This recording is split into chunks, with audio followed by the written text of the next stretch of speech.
Hey, folks, coming up on Roland Martin Unfiltered for Thursday, January 17th, 2019. Federal government shutdown enters its 26th day. Donald Trump, what does he do? He gets real petty, and he cancels an overseas trip for members of Congress. But how stupid was he? He actually unveiled where they were going. It's called security risk, idiot. We'll talk about this drama with Congressman Anthony Brown from Maryland, and also we hear from Congressman Gregory Meeks of New York about the impact of the federal shutdown on their community and the country. The Women's March takes place on Saturday, but there's been tons of drama over the last several months. Various various groups are pulling out of the Women's March as a result of what they say is anti-Semitism by its organizers. Well, Tamika Mallory, she is one of the folks being targeted.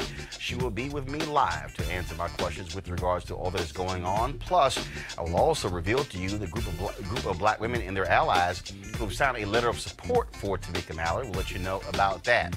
Yesterday, on the Senate, they had, of course, confirmation hearing for Trump's Attorney General nominee, and they, of course, most national media pretty much ignored it. But that was this unbelievable exchange between the chairman of the Senate Judiciary Committee, Lindsey Graham, and various civil rights leaders. And Graham was a little perturbed as to why the NAACP had the audacity to only give him a 22% score on their report card, and Democrats got 100%. And he was just perplexed, and he said, you know, I'm not a racist.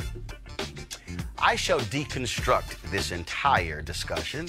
Y'all definitely don't want to miss this. And I'm going to show you exactly why Republicans continue to flunk the NAACP scorecard. We'll be also joined by NAACP CEO Derek Johnson. Trust me, it's a conversation you do not want to miss. Remember when I broke down Kanye? Yeah, Lindsey's about to get the Kanye treatment from Roland Martin. Black employees at a General Motors plant in Toledo, Ohio found nooses, whites-only bathroom signs, and flat-out racist language in their workplace. It was so bad some of them quit, and now they're suing General Motors. Yes, even other details are disgusting. One of the plaintiffs will join us live from Toledo. And the cops who tried to cover up Jason Van Dyke's murder of Laquan McDonald in Chicago had their case decided today. The judge says, y'all can go home. What the hell is happening in Chicago? It's time to bring the funk on Roland Martin Unfiltered. Let's go. He's got it. Whatever the miss, he's on it. Whatever it is, he's got the scoop, the fact, the find. And when it breaks, he's right on time and it's rolling. Best believe he's knowing. Putting it down from sports to news to politics. With entertainment just for kicks, he's rolling.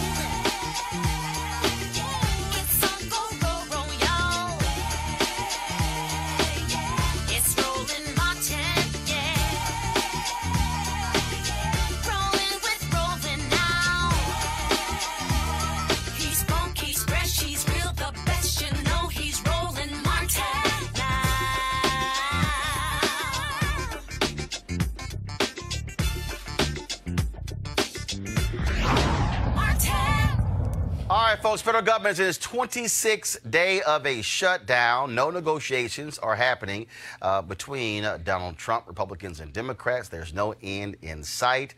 Trump, of course, is adamant that he has to receive funding for his wall or steel planks or whatever the hell it is, where he's pretty much trying to satisfy the likes of nutcase Ann Coulter and uber nutcase Rush Limbaugh. Now, Nancy Pelosi, the Democrats, are not going to give it to him, and the question is, what is going to happen next?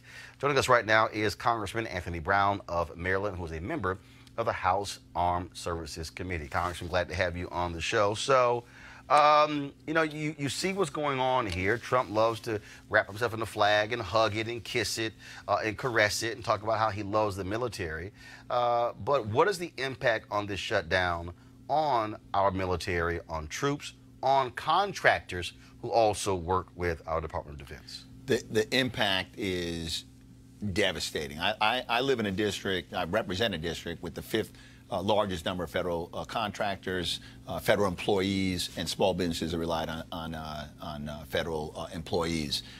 And I see it every day. People say, well, tell the stories. I hear the stories every single day, the hardships that are going on. This is the first time in this shutdown, the first time in the history of our country where you have men and women who put on the uniform to serve us. These are men and women in the Coast Guard. They're part of the Homeland Security apparatus that the president is trying to say, hey, I'm all about Homeland Security. That's why I'm shutting down government or keeping it shut down. And he's hurting the very people who are charged, who are to serve and to protect our homeland. That's the men and women in the Coast Guard. You've got that security risk. You've got the security risk at the airports. Those men and women who work for TSA, they're dedicated. They come to work every day, but they're human beings. Yeah, in fact, I mean, I was in North Carolina last night. I was flying in, flew back to D.C.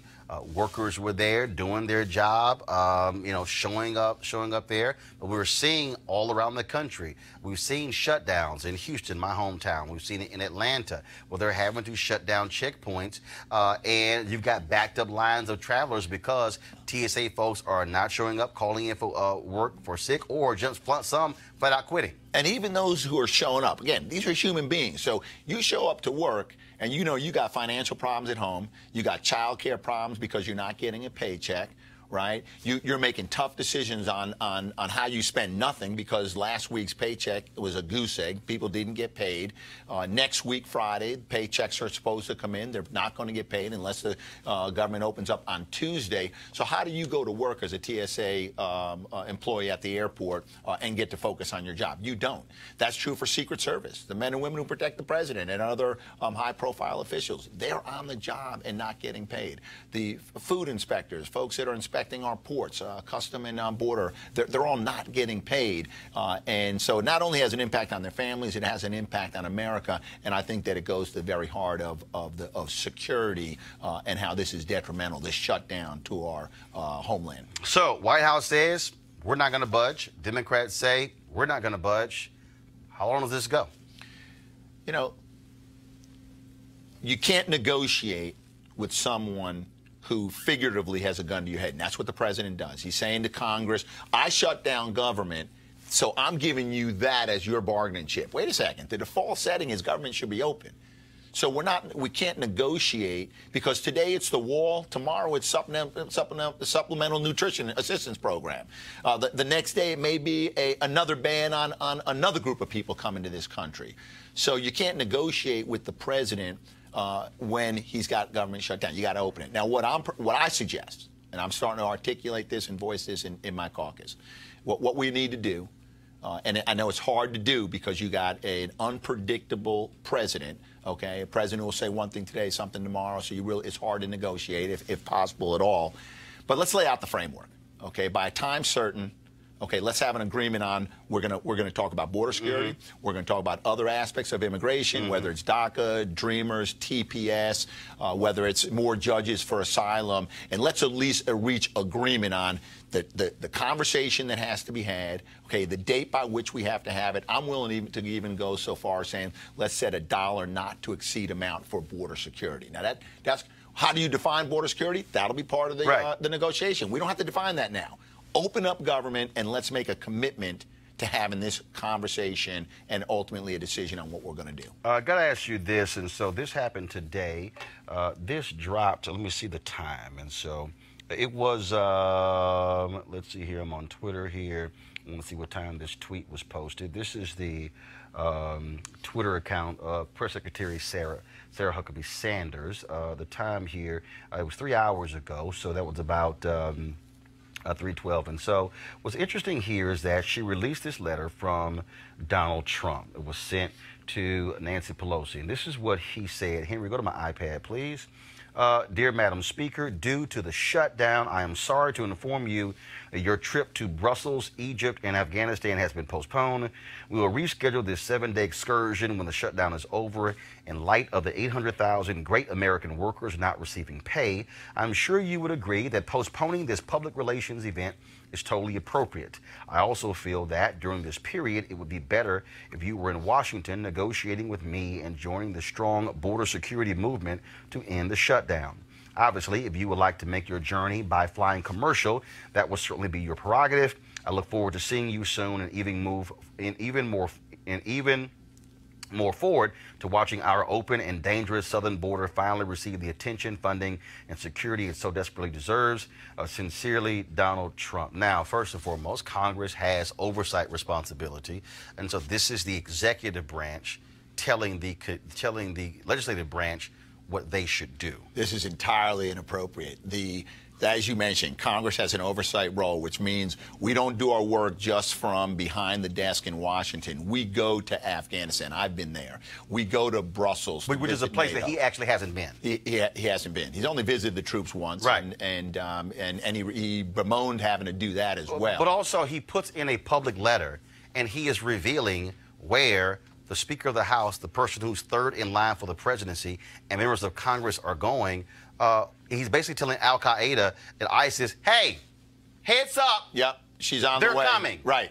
No, we don't do that. We have clear instructions that look. Don't talk about where you're going on Codels. Right. You want a message on it? Do it when you come home. I mean, I've talked to members of Congress who were actually on them, and I would talk to them on the phone. They could not tell me where they were. We don't. So not only have I been on Codels, when I was in the Army in Iraq on duty, I had members of Congress come and visit. They didn't come just to visit Anthony Brown. They came to visit Iraq. Right. They spoke to not only senior leaders, but troops like me and others. They want to hear, hey, is the training right? Are you prepared to do what you need to do? Do you have the leadership? Do you have the resources? How's morale? That's important for Congress to know, to fulfill our functions, to make sure that we're supporting the warfighter. That was a petty move by the president. Do I think it puts soldiers in imminent risk of harm? No, but it prevents Congress from doing its job, which is to fully understand what their needs are, the warfighter, so they can do it well, and come home safely to their families. It was petty. All right, Congressman Anthony Brown, we appreciate it. Thanks a lot. Thanks, Roland. All right, folks. We also talked to Congressman Gregory Meeks about the federal government shutdown. Here's what he had to say. Donald Trump is adamant that he wants money for his wall. Yet what you have here is that he says he can't trust Democrats. You have you have Majority Leader Mitch McConnell, who won't even bring the bill to the floor. This, to me, is just an example of a callous view of Trump and the party screwing federal workers, but not just them. You also have, of course, other folks who are impacted by this as well, contract workers. I mean, this is amazing how they have just pretty much said, we'll do whatever. Hold on. Let's face this. And this is not just Gregory Meeks saying this, because if you go back, you heard Mitt Romney say this, you heard Marco Rubio say this, you heard several other, even Lindsey Graham. We have a con man that's in the White House. So you're talking about trust. You cannot trust a con man. There was a bill and agreements that have been made on immigration, and in fact, even on making sure that we keep the government open, where at one time he said he would sign it, he'd be for it, and then as soon as he heard something on Fox News, he went against it. It's a con man. For the first time, what he did, he went into the Oval Office to try to use that as a background to con the American people. And to think that he's anything other than that and or is going to change is not reality. And I think that he also started to feel the walls closing in on him with the Mueller investigation and all the other things that are being revealed. So that's the reality, and he's not going to change. And the fact that the American people cannot allow themselves to be conned anymore by this man. But the question is, how do we move forward? If he is saying he is not going to budge, Speaker Nancy Pelosi, Senator Chuck Schumer say they are not going to budge, we are at a standoff. Well, I think that the way that's going to ultimately happen here is that McConnell, who is going to have to move the Senate. This is a different branch of government. And I think that what you're starting to see is a number of the senators are starting to say, a number of the Republican senators are starting to say that we have to open up government and then have a negotiation as to border security. And it's going to be some building pressure, I think, in the next few days on McConnell to put a bill on the floor of the Senate and vote on it. And then we will vote on it, and we'll put the bill on the president's desk and dare him not to sign the bill. I think that's how ultimately we will get out of this. The political pressure, the American people will put the pressure on McConnell to make and give some action so that we can resolve this issue. And I keep explaining to people, Congress can overturn a presidential veto. That's exactly right. And that's the numbers that are building up, and that's what's building up against this president. If we get McConnell to do it, and those senators see that it is this president, as he's already told the American people, he said he will proudly shut down the government. He will take the blame for it. He won't blame Democrats. Well, those senators will see it also, and their people will also demand that we override any veto that this president puts forward. All right, Congressman Gregory Meeks of New York. I surely appreciate it. Thanks so much, my alpha brother. Good to be with you, brother, as always. All right, thanks a lot. 06. What's wrong, Scott Bolton? You mad? You mad because you couldn't get in? Well, you don't have to announce I don't want to that hear. alpha is everywhere around just because you're alpha. No, but it's true. He's a congressman. But it's he true. He represents more than alphas. Okay. Aloysius or whatever your name is, what the A is Scott Bolton stand for. All right, y'all. First of all, y'all know he blind. I ain't got Kappa red. It look just like the red letter behind I got Tiger Woods colors on. Tiger Woods. Tiger Woods. All right, y'all. So yesterday, Scott, calm the hell down. Stop talking.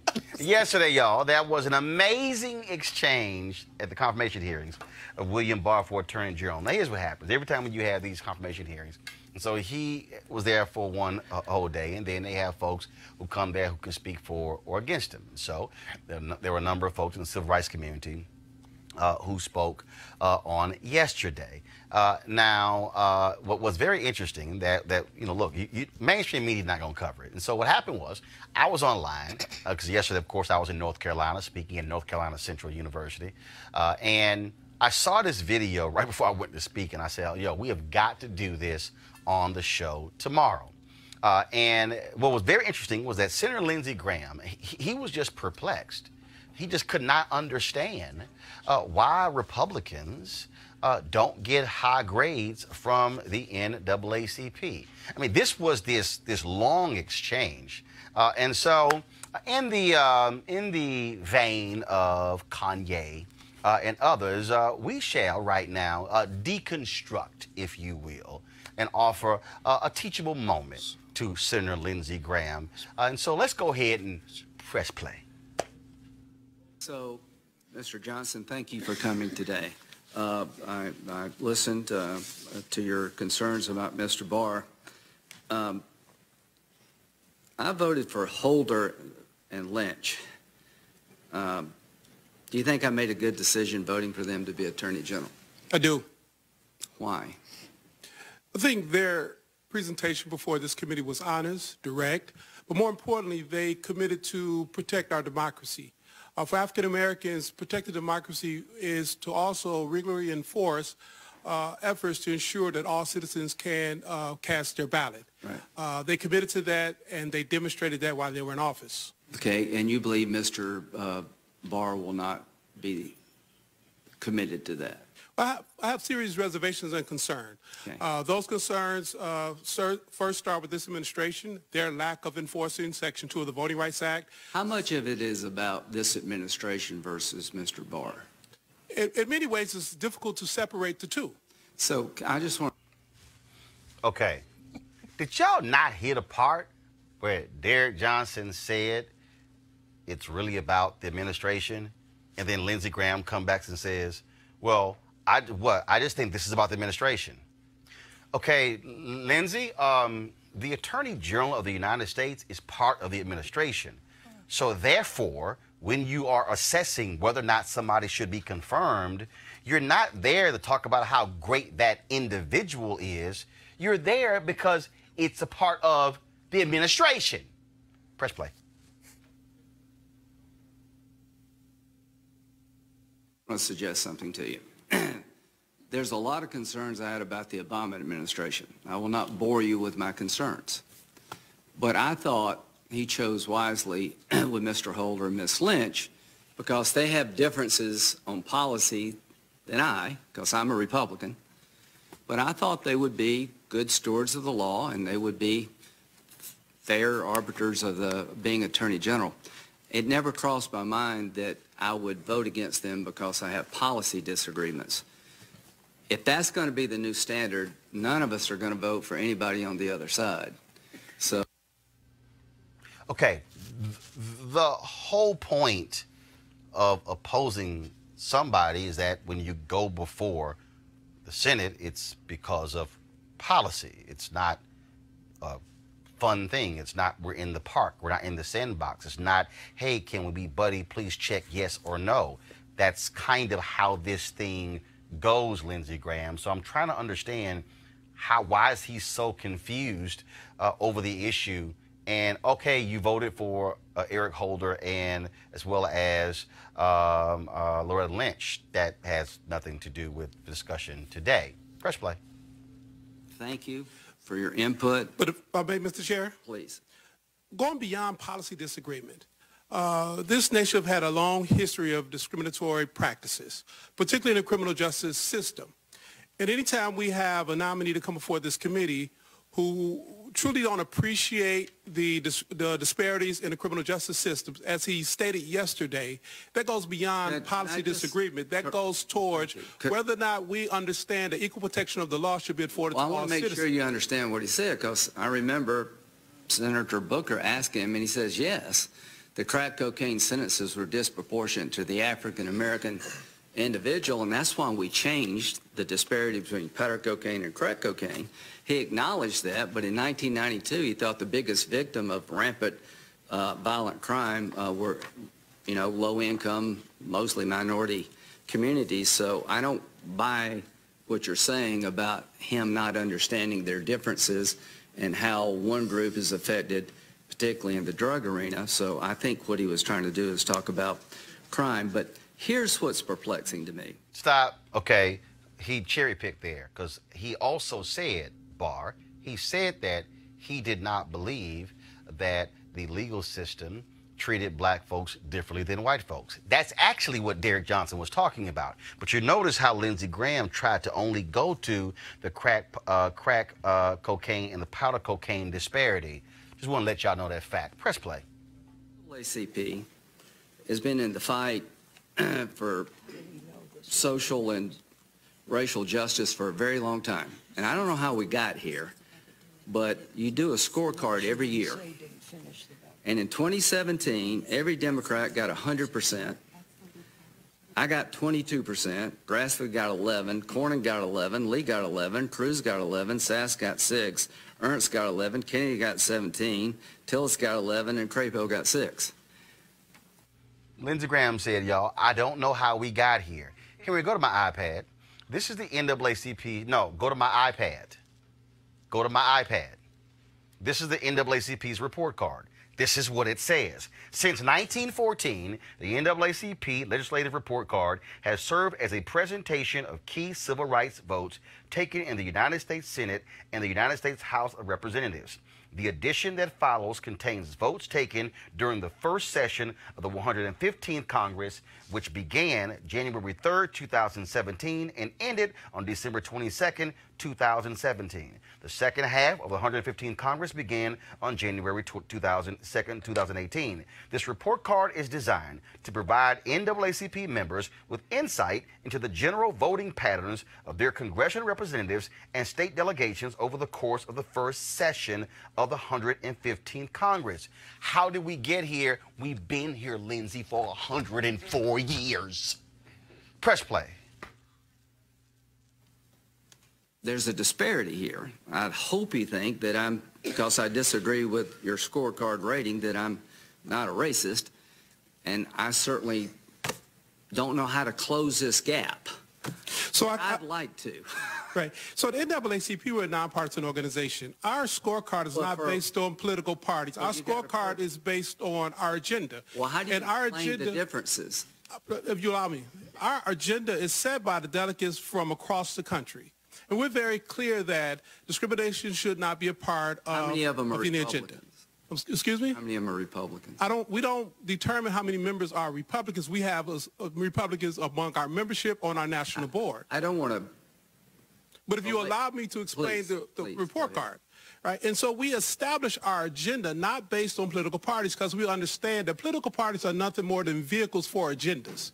And as many African Americans were members of the Republican parties before the 1965 Voting Rights Act, many African Americans may decide their agenda based on the party's platform. And if party platforms align with the needs and interests of our communities, then they would vote for a platform that support their needs, whether it's access to quality public education, ensuring that all African Americans and Americans can cast a fair ballot, fair housing policies, making sure we have true tests to determine disparate impact. Those are the issues we are concerned about. Those are not partisan issues. Those are policy issues. And individuals who run under party labels, they decide based on the platform that they believe which party label they run under. We don't make partisan decisions. We make policy decisions, and it's informed by members across the country. Some are Democrats, some are Libertarians, some are Republicans. You may not think that you're making, that your agenda is party neutral. All I can tell you is somebody who wants to solve problems. It's pretty odd to me that every Democrat gets 100%, and I do the best as a Republican getting 22. Maybe the problem's all on our side. I don't think so. Yeah, that's the damn problem. Press play. I think the agenda that you're pursuing in the eyes of conservatives is not as good for the country as you think it is. It's got no. Did he just say that the agenda of y'all black people is not as good as should be in the eyes of conservatives? That's why we don't vote for your asses, because you vote against the interests of black people. Press play. Nothing to do about Republican and Democrat. It's more it has to do about liberal and conservative. You got to ask yourself, why does every conservative on this committee, the best I can do is to get 22? Mr. Chairman. Well, I think it's a different question. I think the members of the Republican Party should ask yourselves, are you willing to be expansive enough and inclusive to ensure the rights of individuals, despite their racial background, their interests are met, not based on conservative or liberal tendencies, but based on those individuals' needs and the interests that they advocate for. Will you ask yourselves why I can't get better than 22% from conservatives? Yeah, sure. We can go down each one of the policy agendas, and we can go through each one of them, and we can make a determination. I want to That's a good discussion. I want to sharpen this discussion because I think it's an important discussion. Okay, I'm going to go back to the report card. Here we go to my iPad. Since Lindsey, your ass wanted education on this whole deal, this is the report card. This is what it says. Voted in favor of NAACP position, voted against NAACP position. Question mark, did not vote. V, seat was vacant. P, voted president. S, says Speaker of the House. When you go through this grading scale, A, B, C, D, E, if you get an F, it's 0 to 59%. Okay, here's what it says. The NAACP identifies these very specific issues that they are concerned about. This is what it says. How did they vote? On Betsy DeVos, on Jefferson Jeff Beauregard Sessions for Attorney General, on Tom, which the NAACP opposed. They opposed Betsy DeVos. They opposed Tom Price. They supported the confirmation of the VA Secretary David Shulkin, Mike Mulvaney for Office of Management and Budget. The NAACP opposed him. Scott Pruitt, they had the EPA. The NAACP opposed him, requiring federal contractors to comply with basic federal labor and non-discrimination laws. The NAACP opposed the legislation and urged a no vote, overturning regulations requiring public school accountability with historically marginalized groups. The NAACP opposed the legislation and urged a no vote, allowing states to require drug tests for people collecting unemployment insurance. The NAACP opposed the legislation and urged a no vote, requiring federal contractors to maintain accurate records of workplace illness, injury, or death. The NAACP opposed the legislation and urged a no vote. The confirmation of Neil Gorsuch, the NAACP opposed. Repeal and replace the Affordable Care Act, opposed by the NAACP. Increase the budget authority for federal health programs. The NAACP supported that amendment and urged a yes vote. Emergency disaster appropriations, that was supported by the NAACP. Allowing forced arbitration by financial servicers. The NAACP opposed that. Allowing tax breaks for tuition to private and religious schools. That was opposed by the NAACP. Assuring every American has health insurance. That was supported. The NAACP supported the motion to instruct conferees and urge an A vote. Tax overhaul. That was opposed by the NAACP. Those were the issues that were very specific in the report card. Lindsey is mad because he got 22%. So we'll go down. Alabama Republican Richard Shelby, 6%. In Alaska, Dan Sullivan got 11. Lisa Murkowski, Republican, 28%. When Lindsey Graham said 22%, he was speaking to the Republicans on the Senate Judiciary Committee. John McCain, 17. Jeff Flake, 6. Tom Cotton, Republican, 11%. John Boozman, 11%. You go to Colorado, Republican, Cory Gardner, 11. If you go down to Marco Rubio, 11%. Go to Georgia, the 2 Republican senators, Johnny Isakson, 11%. David Perdue, 6%. You go to Idaho, 2 Republican senators, both of them 6%. Go to Indiana, Democrat Joe Donnelly, who lost, 89%. Ty Young, 11. Iowa, 2 Republicans, 11. Go to Kansas, 2 Republicans, 17-11. Kentucky, 2 Republicans, 11%. Go to Louisiana, 2 Republicans, 17-11%. Go to Maine, Susan Collins, Republican, 33%. If you go down to Mississippi, both Republicans, 11. Missouri, Roy Blunt, 11. Montana, Daines, 11. Ben Sass, 6. Go to Nevada, David Heller, 17. If you go to North Carolina, both of them, 11. North Dakota, 11. 17, 6, 6, 22, 11. Mind y'all, Lindsey Graham, Republican South Carolina, got 22%. Tim Scott, the only black Republican in the United States Senate, and one of only 2 black Republicans in Congress, got 11%, which means Lindsey Graham voted better than a black Republican from South Carolina. Just pointing that thing out. North Carolina, 11. Rob Portman in Ohio, 17. Oklahoma, 6. Pennsylvania, 6. You can go down the line here. These are all of the numbers. They're based upon how they actually voted. And so, Lindsey Graham, if you want to improve your score with the NAACP, it's very simple. Stop voting against stuff the NAACP supports. It ain't that damn hard. Here's the fundamental problem for Republicans. And he said it. Well, we conservatives, we don't think these things are good. Okay, I'm going to go back to the issue so y'all understand what we're talking about. They don't think it's good for the issue of health care and the Affordable Care Act. And they still yet to present an actual health care plan to replace the Affordable Care Act. They also, the same Congress that got rid of the Obama-era discrimination laws when it came to folks, when it comes to going out and buying cars. They were like, let's make America great again. No, how about not discriminating against black folks when it comes to going and buying a car? Who actually got rid of that? Republicans in the House and the Senate signed into law by Trump. We can go down the line, and the reality is this here. The Republican Party opposes those very issues the NAACP stands for, and then when Lindsey Graham wants to sit there and Mr. High and Mighty, and I just don't understand what's going on. Historically, there was a time when Republicans supported the position of the NAACP. There was a time when the NAACP could go to Republican members of the Senate and the House and know that they were a strong vote for those very issues. But what happened? We do know that Barry Goldwater ran for president in 1964. He opposed the Civil Rights Act of 1964 when he ran for president and completely flipped the party. And then what you had is you had Republicans like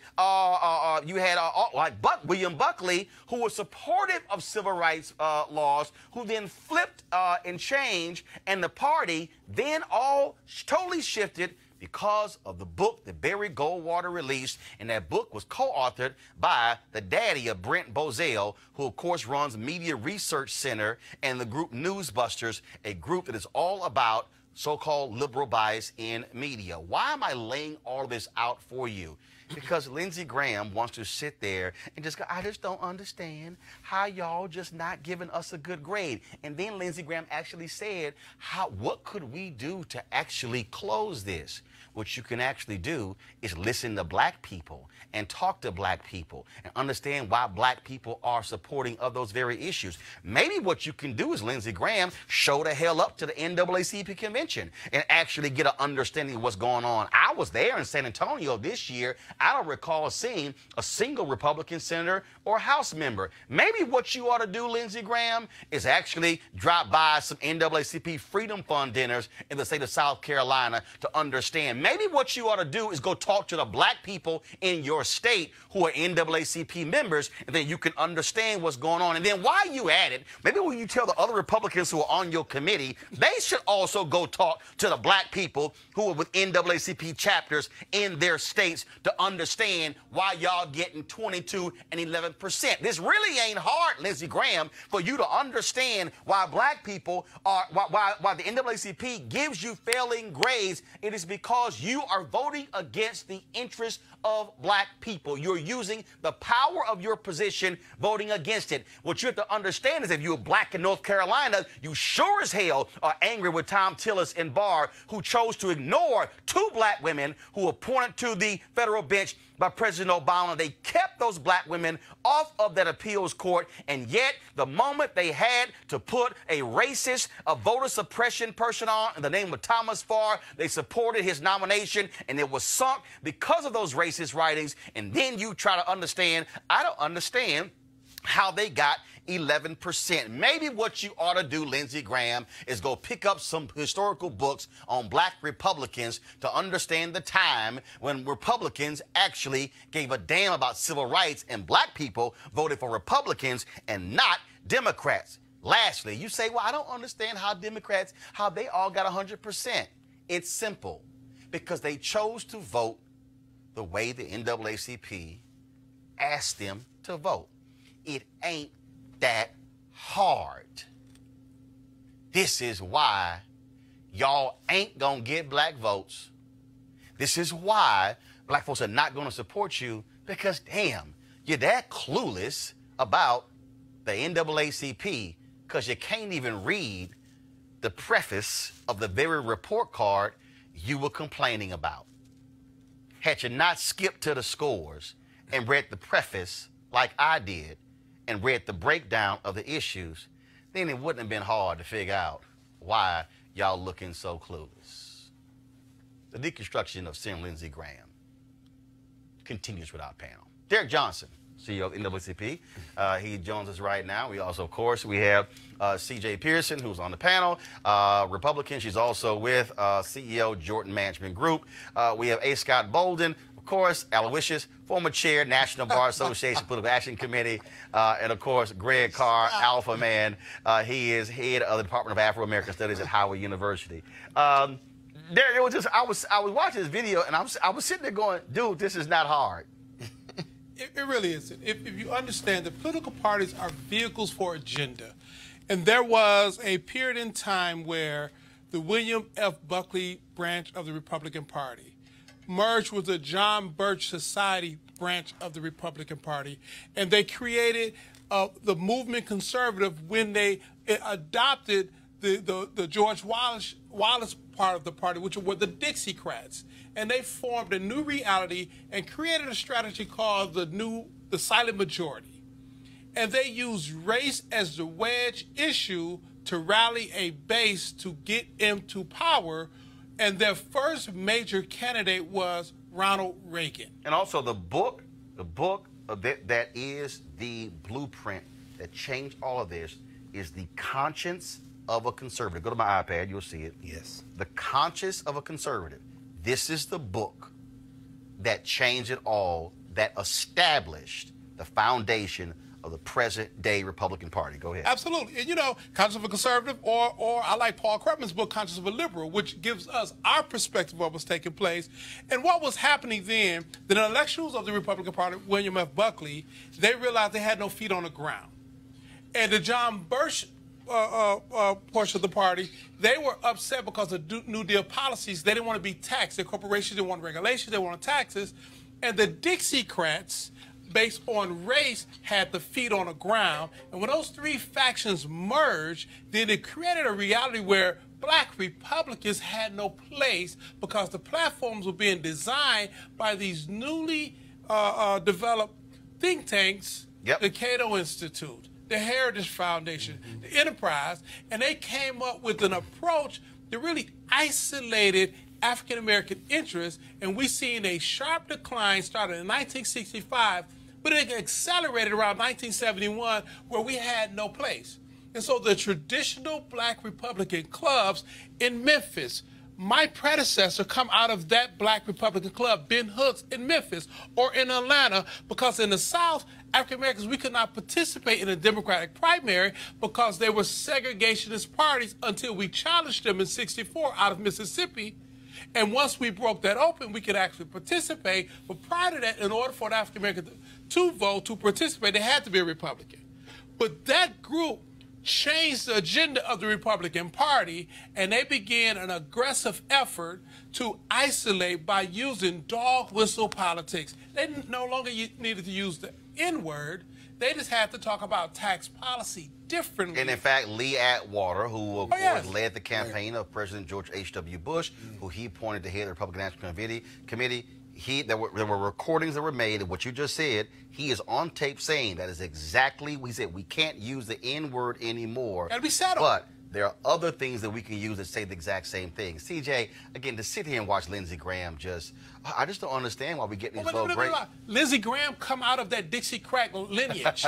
He's out of the South Carolina. Right. He probably was a former Democrat, or his family was, and they switched in that early 70s period. CJ? Well, speaking of Lindsey Graham and watching your hearing, and thanks for you being here, my question is, when I look at the NAACP report card, I have longtime friends. I came up through Jesse Gooding and others. I am deeply concerned when you talk about education and you don't even have questions about school choice. And what is your position on school choice? Our position have always been the same: quality education for all children. If you take 10% of the kids out of the system and you created a private reality, there is no evidence that you provide quality education, because what happens to the other 90%? And my issue And there's with that, no choice in Louisiana under that rubric, because it's all a charter reality and no better. some of those schools are performing and some of them are not. But at the end of the day, the NAACP should have school choice as an option on your education. Okay, hold up. Okay, that's one issue. What else you got? And I'm going to continue. And I think... First of all, I support school choice, but what else you got? No, what else you got? When we talk about economic development, all the black Democrats should have an F, because I don't see where there's been any economic development. All Democrats should have what? In Congress, because if you look at our districts based on the fact that since, what, 70s, we've had the Congressional Black Caucus, look at the districts. Okay, no, hold on. CJ. Roland. Here's where you mess up. When you say economic development, okay, please tell me who is trying to completely get rid of the Small Business Development Agency out of the federal budget in 2019. Who proposed that? It's a realignment of the funds. No. It's not a realignment. It's complete. No. Hold on. Let me help you. No. They want to completely get rid of the only federal agency that is designed to assist minority-owned businesses that was started under a Republican president. Who was that president? Nixon.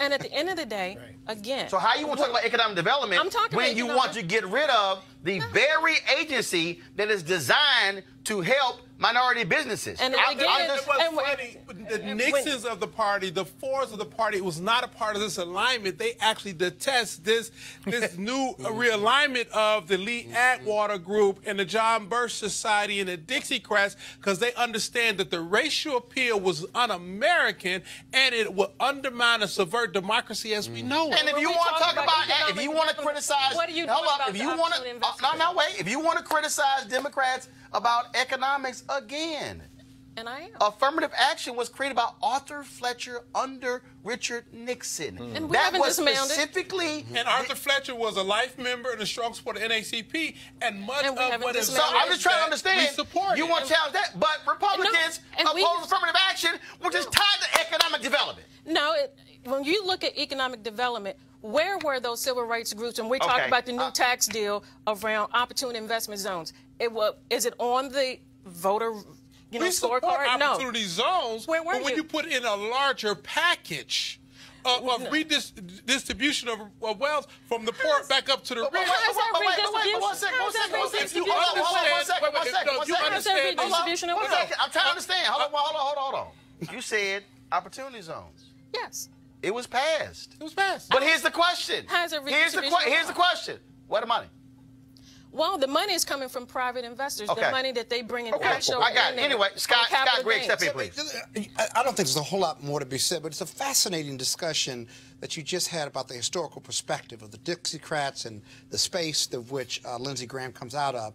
For our viewers, though, can you tie it up with the Southern strategy, with the 1964 Civil Rights Act by Lyndon Baines Johnson? That seems to be at the heart of the base of this discussion. It's all of it. It's all of it. It's all of it. At the end of the day, Greg, the modern day Republican Party consistently opposes a wide swath of issues that black folks are concerned about.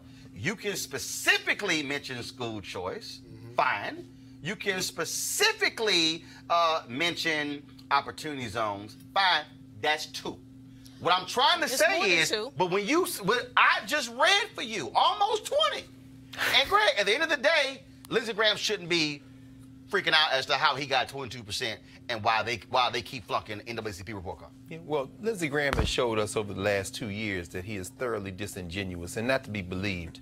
What President Johnson just did and what you just did in laying this out, and I agree with Scott, it was a brilliant kind of a discussion of how the Republican Party came to where they are now. They made a deal with the devil about 50 years ago, and they have done it. You say this over and over again in this space. The demographics are against them. The time bomb has finally gone off, and what you and Mark did yesterday challenging Lindsey Graham is just taking off another layer of this. It's only a matter of time before the Republican Party implodes if they continue on this course. Voter suppression is a big part of that. Oh, it has to be. Because they know that their views of the world are in the minority. That's right. Well, they have to be. CJ, I want you to answer this. I just want you to answer this here. That's right. I want you to answer this. If Lindsey Graham is trying to figure out how his party keeps failing, and he wants to close the gap, why won't Lindsey Graham be the Senate sponsor of the bill to restore Section 4 of the Voting Rights Act, which was struck down in Shelby v. Section 5 in Shelby v. Holder? Why won't Lindsey Graham stand up and say to his party, we must end massive voter suppression, we must stop trying to keep the formerly incarcerated folks from voting?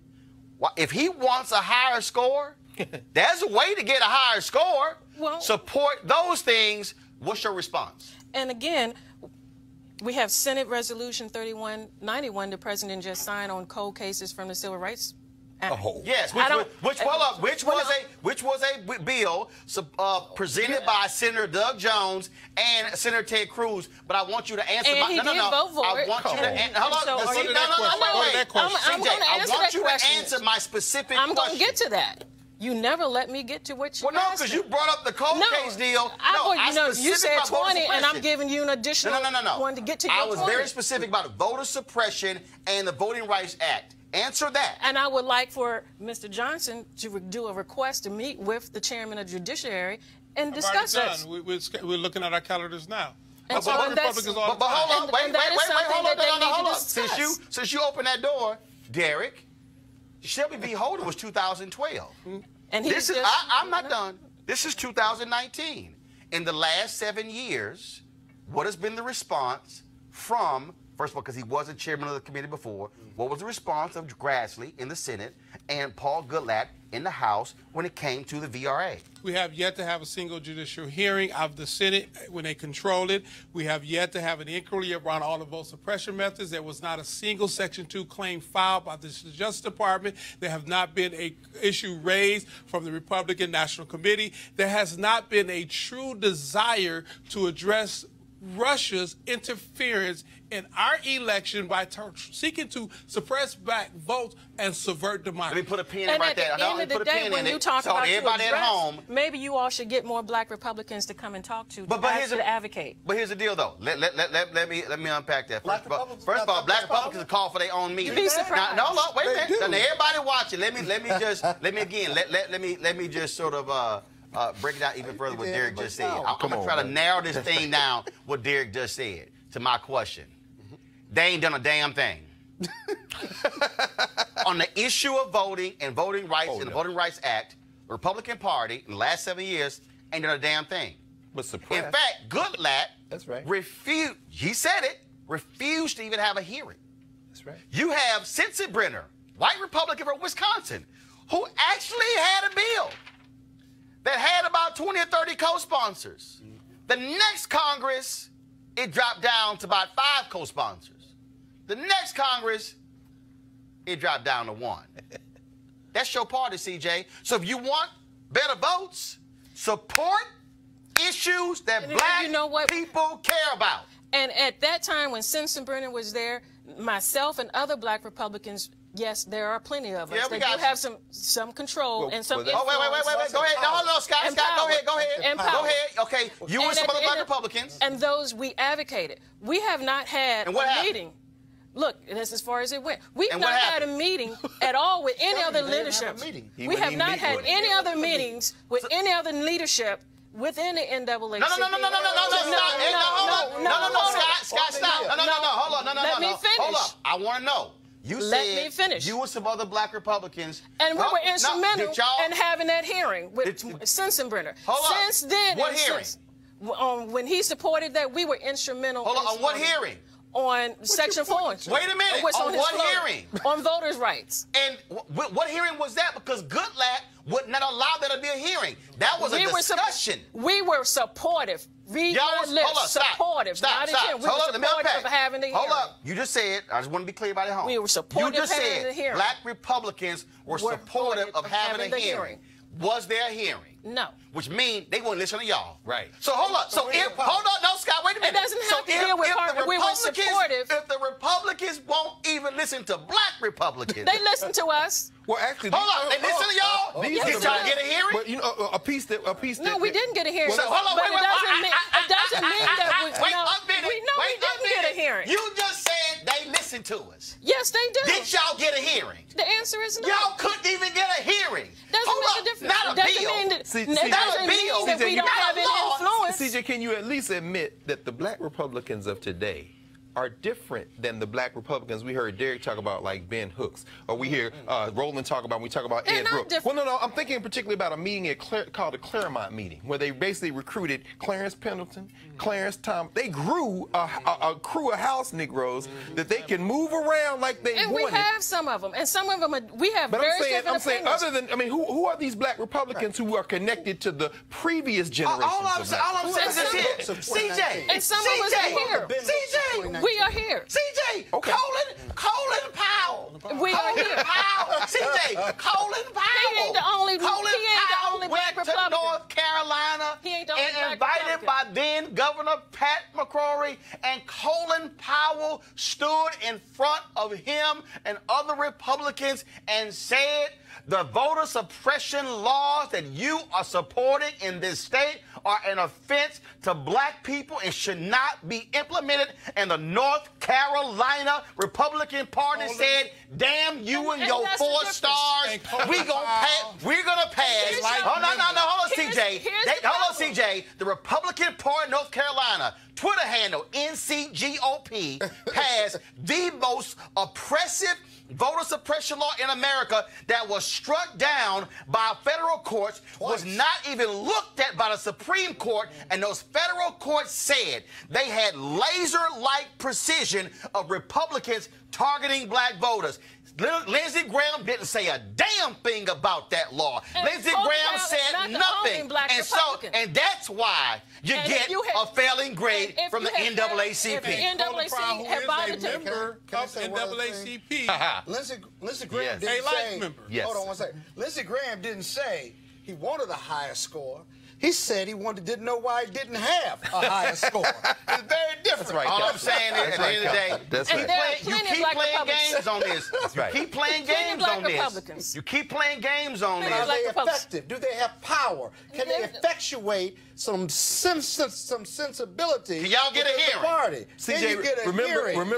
Remember in 2000. And I think during the 2016 convention, it was Mr. Hillary Shelton that I invited We to come to the every platform. convention. So- We are at and every so- Republican convention. We're at every Democratic convention because we have an agenda and we seek to have that in the Come on, platform. And an As agenda- of yet, over the last 20 years, the Republicans have had a stonewall of adopting any of our platforms for the Because agenda. some of your Because they platforms don't agree link with the platform. Hold on. In order for black people to join the Republican Party or leave the Democratic Party, right? And I'm a Democrat, and the Democratic Party stands for abortion rights, health care rights, human rights, civil rights, reasonable gun control, right? Voting Can the rights. Republican Party, voting rights, that's number 6. You can keep Highly going. important. That's right. Now, for me to leave the Democratic Party and to go to the Republican Party, can the Republican Party assure me of these 7 things that will represent my Hell interests as no! a Give person me of one color? of them. I went 5 Don't or say 6. 7. Hold on. Do Can you they get do everything? one of them? Not Do real. you get everything from your woman? They don't No. have Wow. 3 or 4. Well, hell, There's I do. negotiating. One or Oh, no, 2. don't. There's Don't do it, negotiating. Roland. So Don't do it, is- Roland. I don't have to negotiate to get in the party. Let me- So it's Yeah. unrealistic that any African American and their It's- community and their interests are ever going to be served by the Republican Party. Look, we got- or go to the Republican I Party. want Whether to do you this right agree, whether you voted for President Trump, we've gotten some headway within our community. We got criminal justice Because reform. of Donald Trump. You got 800,000 federal workers out of work because of one mad man. Actually- and one mad woman. Okay, put them both together then, him What and is his wife. she mad about? I know you ain't talking about You don't Nancy want to build the Pelosi. wall like Let- 65% let of the rest me of do the this here. country. Let me- Don't want to build the wall. And all those black women in Los Angeles that's You gonna do complaining those about. Let me do this right here. Hold up, No. Scott, remarkable. CJ, Greg, Derek. Y'all, this real simple. Y'all, this real simple. This real simple. We started this whole discussion off Lindsey Graham trying to understand why Republicans get failing grades. We've laid it out very clearly. If Republican Party would like to get a better grade, let's start on voting. Let's see you oppose voter suppression. CJ, let me know when y'all black Republicans actually get a meeting or a hearing. Because if y'all ain't gonna get a hearing, they surely as hell ain't gonna talk to other black people. And y'all can keep inviting the NAACP to cute little receptions and to the conventions, and y'all can invite them to nice little gatherings. But at the end of the day, if you stand in opposition to black folks voting, y'all gonna catch some hell. I'm gonna go to a break right now. I'll be back on Roland Martin Unfiltered. You want to check out Roland Martin Unfiltered? YouTube.com/Roland S. Martin. Subscribe to our YouTube channel. There's only one daily digital show out here that keeps it black and keep it real. It's Roland Martin Unfiltered. See that name right there? Roland Martin Unfiltered. Like, share, and subscribe to our YouTube channel. That's YouTube.com/Roland S. Martin. And don't forget to turn on your notifications so when we go live, you'll know it. All right, folks, many of us try to take our health seriously in 2019. Folks want to get healthy. Folks want to get well. Folks want to feel a lot better and lose some weight. Well, one of the ways to do that is working with one of our partners, the folks at D Herbs. Yesterday, of course, we talked to the CEO, Dr. A.D. Dolphin. The D Herb Full Body Cleanse is a great way for you to feel better. And, of course, look, many of us, how we eat, how we abuse our bodies, we ate all kind of stuff during the holidays, processed foods, fried foods, you name it. And so what this cleanse does is just just clean out the toxic buildup in your system. I've been doing it for this is like day 12, and so yeah, I still want a good piece of chicken or some steak, but I can't. But between the raw vegetables and between the cleanses, that's exactly what it does. And so what we can all do, the Herbs cleanse together. You can go to therbs.com, use the promo code Roland for a discount at checkout. That's the letter therbs.com, or you can call 866-4DHERBS, 866-4DHERBS. That's 866-4DHERBS, and use the promo code Roland. All right, folks, we want you to do that. I got folks, hold up, go back. Derek!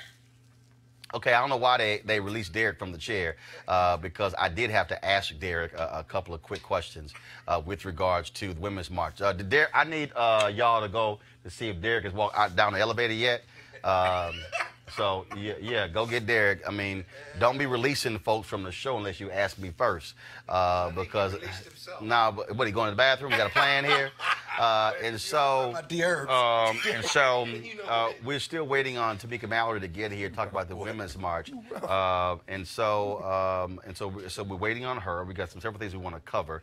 And so I want to see if I get, I don't want, okay, so Derek, I got to ask you this here before you say, because you're about to leave, right? Yeah, okay, you're on your way out. So I got put the microphone back on. Yeah. Well, CJ ran you away. All right. So I got to ask you this real quick. So I want to get this. So 2 days ago, we reported that the NAACP pulled out as sponsors of the Women's March. Not true. Not true? Not true. I have no idea where they came from.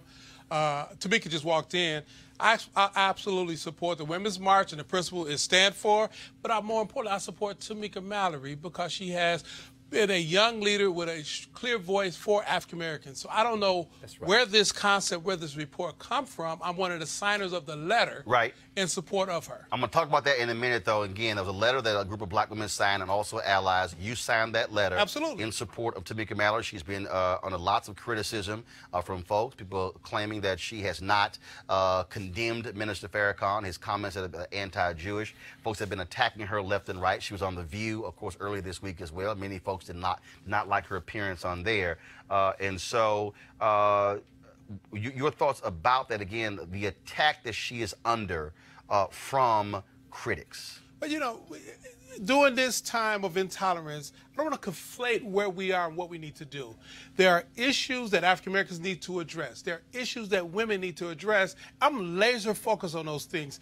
Our youth director is scheduled to speak at the March, Tiffany Lofton, who you know have been on the show many times. So I don't want to conflate off some ancillary issue that has nothing to do with the NAACP, where we're from. But more importantly, I'm not going to denounce somebody from our community because they have a strong voice. Whether I agree with the opinion or not, she's advocating for African Americans, and I support us being us, fighting for us. So NAACP is a sponsor. I don't know how that works in terms of what's called a sponsor, but basically you're saying NAACP is still supportive and never withdrew from supporting the Women's March. Our position from day one has not changed to the day. I don't even know what a sponsor means. We're not writing a check. We never committed to write a check, but we had committed to make sure we had a voice in that protest, because many of the issues that's been raised are our issues as well, and our issues mean black issues. And we got to be clear and consolidated with our voice. All right. So that's why I call you back, so you can go ahead and leave. I can leave now. Appreciate it. You can leave now. You leave now. So I want to get that on the record before you left, and so appreciate that. Appreciate that. Be very clear. I will not be the one to malign one of our sisters. We've seen this before. Brother. Yes, this is a playbook that we've seen over and over from 1950s to 1960s, 70s. Teach, Derek. I seen this, so I'm not a part of that chorus. I don't even know if there's a true chorus, because if our name could be put on something that we never knew anything about, I wonder how real this list is to start with. All right. Hold on. No. Here's the deal. Hold on. I got it. Because Tamika was supposed to be a little earlier, so we had this all time. So Derek has to go. I'm going to do this story dealing with GM, then we're coming back to the Women's March story. So, Derek, I appreciate it. Thanks a bunch. But I wanted to get that in while you were here in person. All right, folks, an absolutely disgusting and infuriating story out of Toledo, Ohio. Last night, Sarah Seitner of CNN broke the story of brutal out in the open racism at a GM plant there in Toledo. Current and former employees of GM are suing the company for tolerating a racially hostile work environment where use of the N-word was common. Here's a portion of Seitner's report. Now, the two men she interviews were supervisors at the plant with six-figure salaries, before the constant racism forced them out. When did you notice overt racism? Well, when an employee that was under me, he told me that back in the day, a person like me would have been buried with a shovel. He said what to you? That was a death threat, and I was told to push that to the side. Boyd says he reported the incident. He admitted to it, and I was pulled to the side and said, you know, if you want to build relationships here, you know, you just let things go, he'll be all right. But he says the threats got worse. Were you afraid for your life? Definitely. That's why I left. All right, folks, GM denied there was such a work environment, but the Ohio Civil Rights Commission, after a 9-month investigation, found that GM did allow a racially hostile environment. And these are pictures from the plant. Ray Wood, former president of United Auto Workers Local 14 at the plant, and the current president of the Toledo NAACP, also filed a separate discrimination suit. He joins us now from Toledo. So, Ray, glad to have you here on the show. How does it make you feel to, on one hand, GM denies it, then all of a sudden it's absolutely proven that what took place, this rampant racism, was true? Yeah, Martin, thanks for having me. Absolutely. They can deny it all they want to. I lived it. I was in that plant as well every day, as well as at the hall and in the community.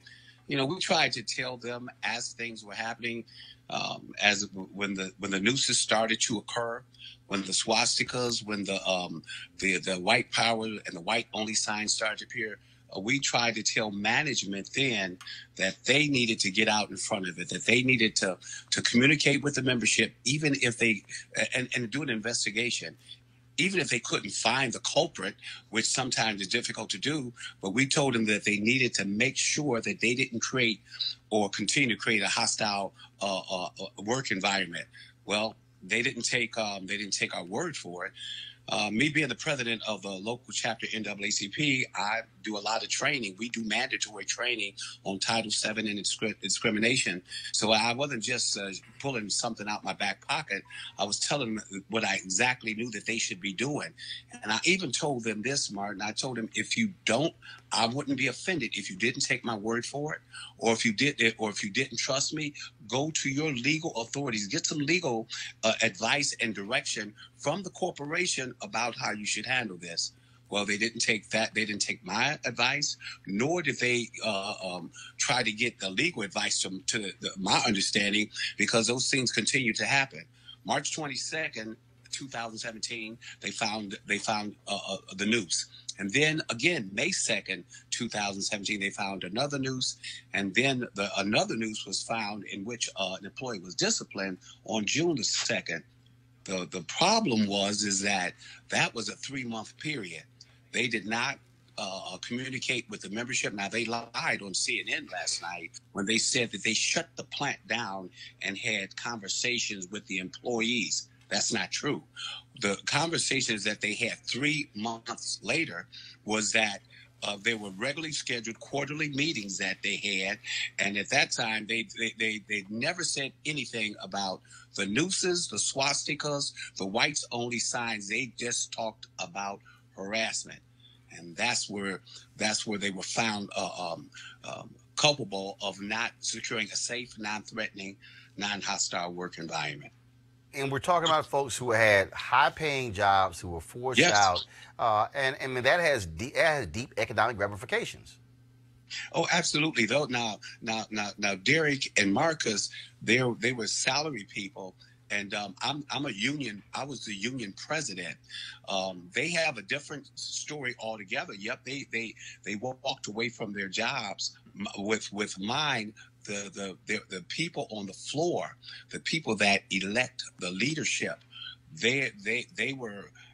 It was as intense and as confrontational as I'd ever seen it. They let that climate, that environment, get to a boiling point where people were going after each other. It absolutely became a black and white atmosphere inside the plant. And yeah, those are good paying jobs, but you don't want to stay in a situation where you're not sure about if the person to the right of you or to the left of you, the person that you're going out of the parking lot, because those nooses mean something. those nooses and the swastikas. It wasn't just that. I mean, they were, and they continue to this day, Martin. They continue to this day. Just a couple of weeks ago, they spray painted on my name and one of the other guys on the lawsuit, and I think I sent that picture to you, where it says that Mark Edwards and Ray Wood were, we don't, the NAACP buried the N-word, but they called us the N-word, and that all colored should be lynched. There was all kinds of stuff being said, and we knew that they use a name called Dan, and Dan is dumb ass N-words, and there was comments made by members in that plant, and there was no repercussions about we were making too big of a deal out of the incidents. After all, there's never been a black person lynched that didn't deserve it. This is the type of atmosphere, and these are the type of comments and statements that were made. Yeah. Well, Ray, we certainly appreciate you joining us, breaking these things down. We certainly will keep covering this story and keep us abreast of how your lawsuit goes. I certainly will. Thanks for taking the interest, Mark. I appreciate it. Thanks a lot. I'm going to quickly go to our panel here. This is I keep telling people, this is Ohio, Midwest state, labor folks, to understand how those folks think. It shows up at the ballot box as well. Well, I'm not as concerned about how they think. I am. Forgive me. I'm trying to figure out where the lawyers are and where they've been for the last 5, 10, 15, 20 years. GM is a multinational Fortune 10 company with a huge legal department. They can afford and hire any law firm in this world. They do very often. And I got to tell you, in the 21st century, they've got evidence of a hostile work environment, pictures of it. And it's unbelievable that no one was sent in to do an internal investigation, do a report, and then begin the counseling or moving people in, moving people out. Because if you want to be affirmative in your investigation, then you lean in to resolve it. For example, those white signs, whites only signs, right? Somebody wrote that, right? You take a picture of that, and then you go through every file in that location. Yes, sir. You go through every file and you compare it. And then you'll find the culprit, and then you remove them from the circumstance. If that wasn't done, it's going to be a very difficult and challenging case, and a strong one for the plaintiffs. Well, GM says they're doing that, but they also earlier said that there was no racism. But how long did it take to get to that point? I was going to say very quickly, Sherrod Brown reelected out there into the U.S. Senate from Ohio with a healthy plurality of the vote. So some of these people split their tickets. They can vote for Sherrod Brown, who says he may run for president on this notion that he can talk to the working class whites. These are the same white people who voted for him who also voted for Donald Trump. Meaning what? They can separate their economic issues from their deep racism.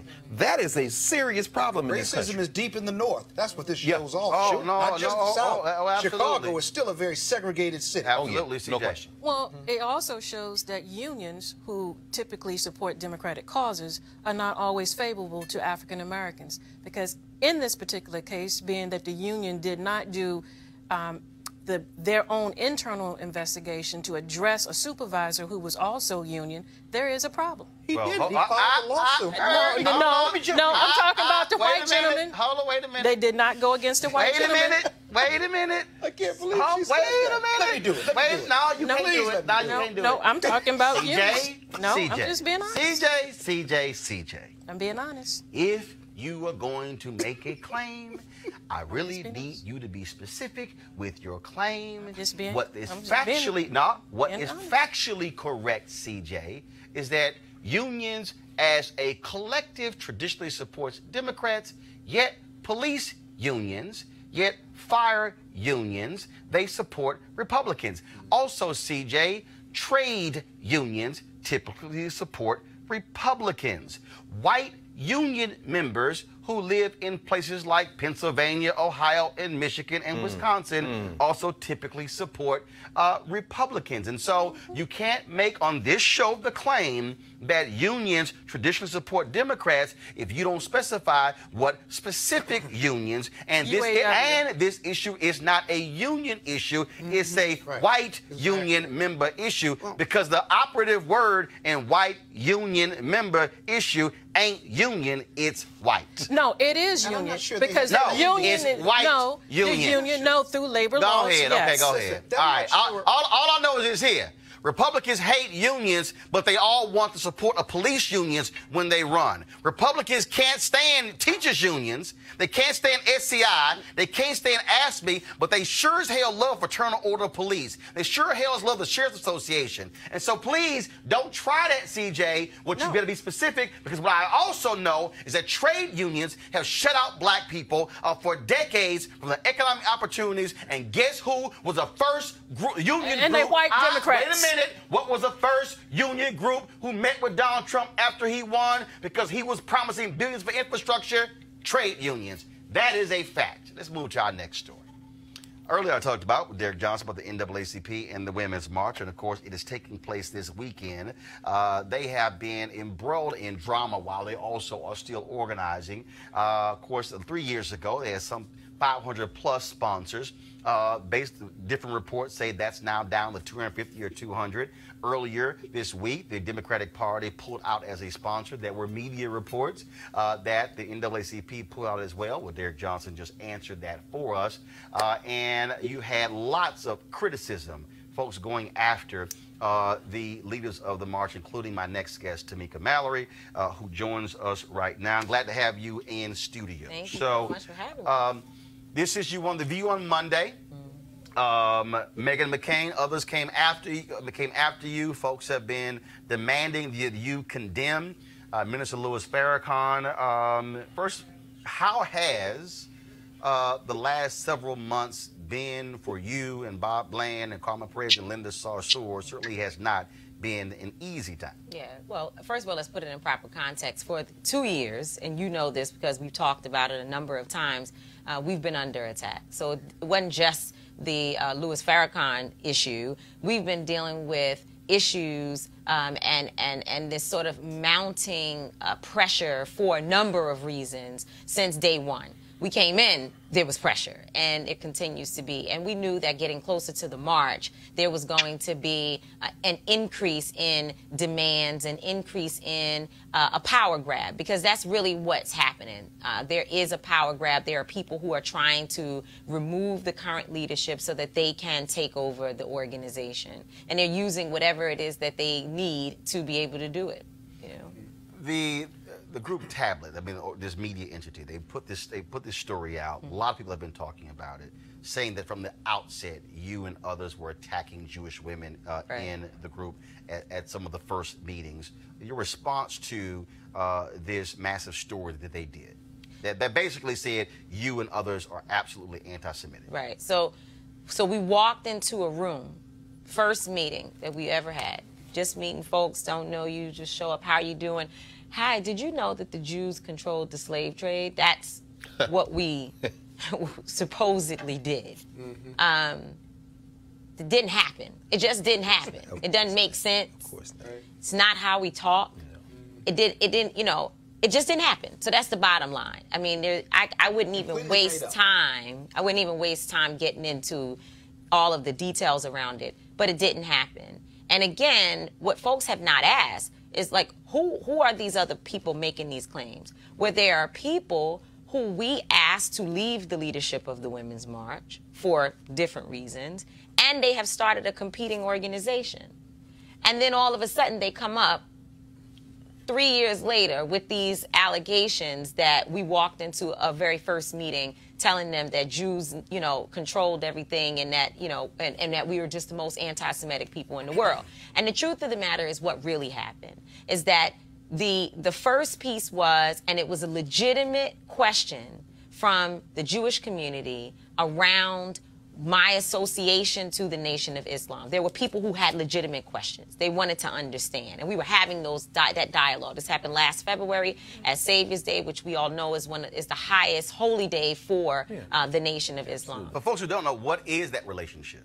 I work with the Nation of Islam on a number of issues, particularly gun violence. That's been one issue that I've worked very closely with the nation. And I mean, the bottom line is I'm a black person in America who's an activist, who's been out here doing this work for over 20 years. So if you didn't meet the Nation of Islam while you were out here doing your work, you were not in the I'm black not community. sure like what black community you worked in. Right. And I work specifically with people who are some of the most marginalized. You know, from covering things that we've done in the past, we work in prisons, we work on street corners. My own son's father was murdered. So I come from I'm not a celebrity activist. I'm not a Twitter activist. I'm not a TV activist. I'm the real kind. I do the real work.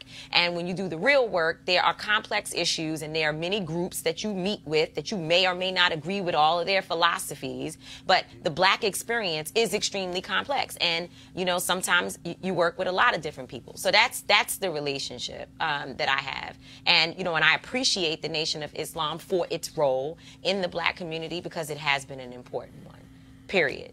So just to sort of go back to what I think, you know, has been going on is that there was this initial issue around me going to the Nation of Islam event. Minister Farrakhan has made statements that have been very, very, very hard and hurtful to people in the Jewish community and in the gay community. And there were questions that Jewish people had. And I was willing, and that the folks in the LGBTQ community had. And I was willing to sit down and explain it and talk and work. And so these people, I believe, sat back and watched it and said, okay, let's see if this kills them. And then when that didn't work, they tried a little bit, you know, they know that I'm a person who supports the people of Palestine. So they shifted their focus on that and tried, let's see if that kills them. And when none of that happened, and they could not work the guilt by association factor well enough, that, you know, they couldn't just say because you were in the room, you were inherently anti-Semitic. The next thing was, let's lie and put it directly in their mouths so we can make it stick for real. So that's when they began to pile on with these other accusations. Have you talked about the comments that he has made? Have you ever had a conversation with him where you said, brother, you're wrong? Yeah, certainly. I mean, we've had conversations where I've said, I don't agree about this particular, you know, your view in this particular area.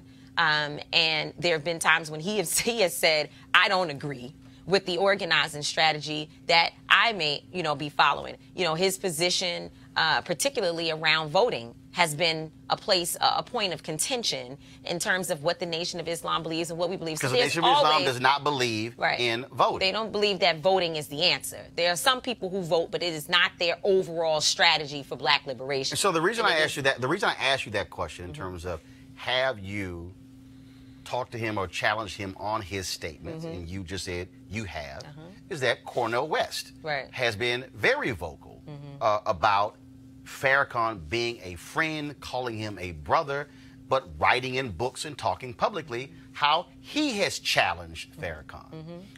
And I'm saying that because it's interesting when I listen to people who talk about this, who actually don't have any clue about black people, who don't actually understand that. But yet Cornel West is still booked on television shows all across the country, teaches, speaks all across the country, and folks have not said, how dare you associate yourself with Farrakhan, even though he has said, I love my brother, but we've had hours and hours and hours of vigorous battles over his anti-Jewish, anti-LGBT comments.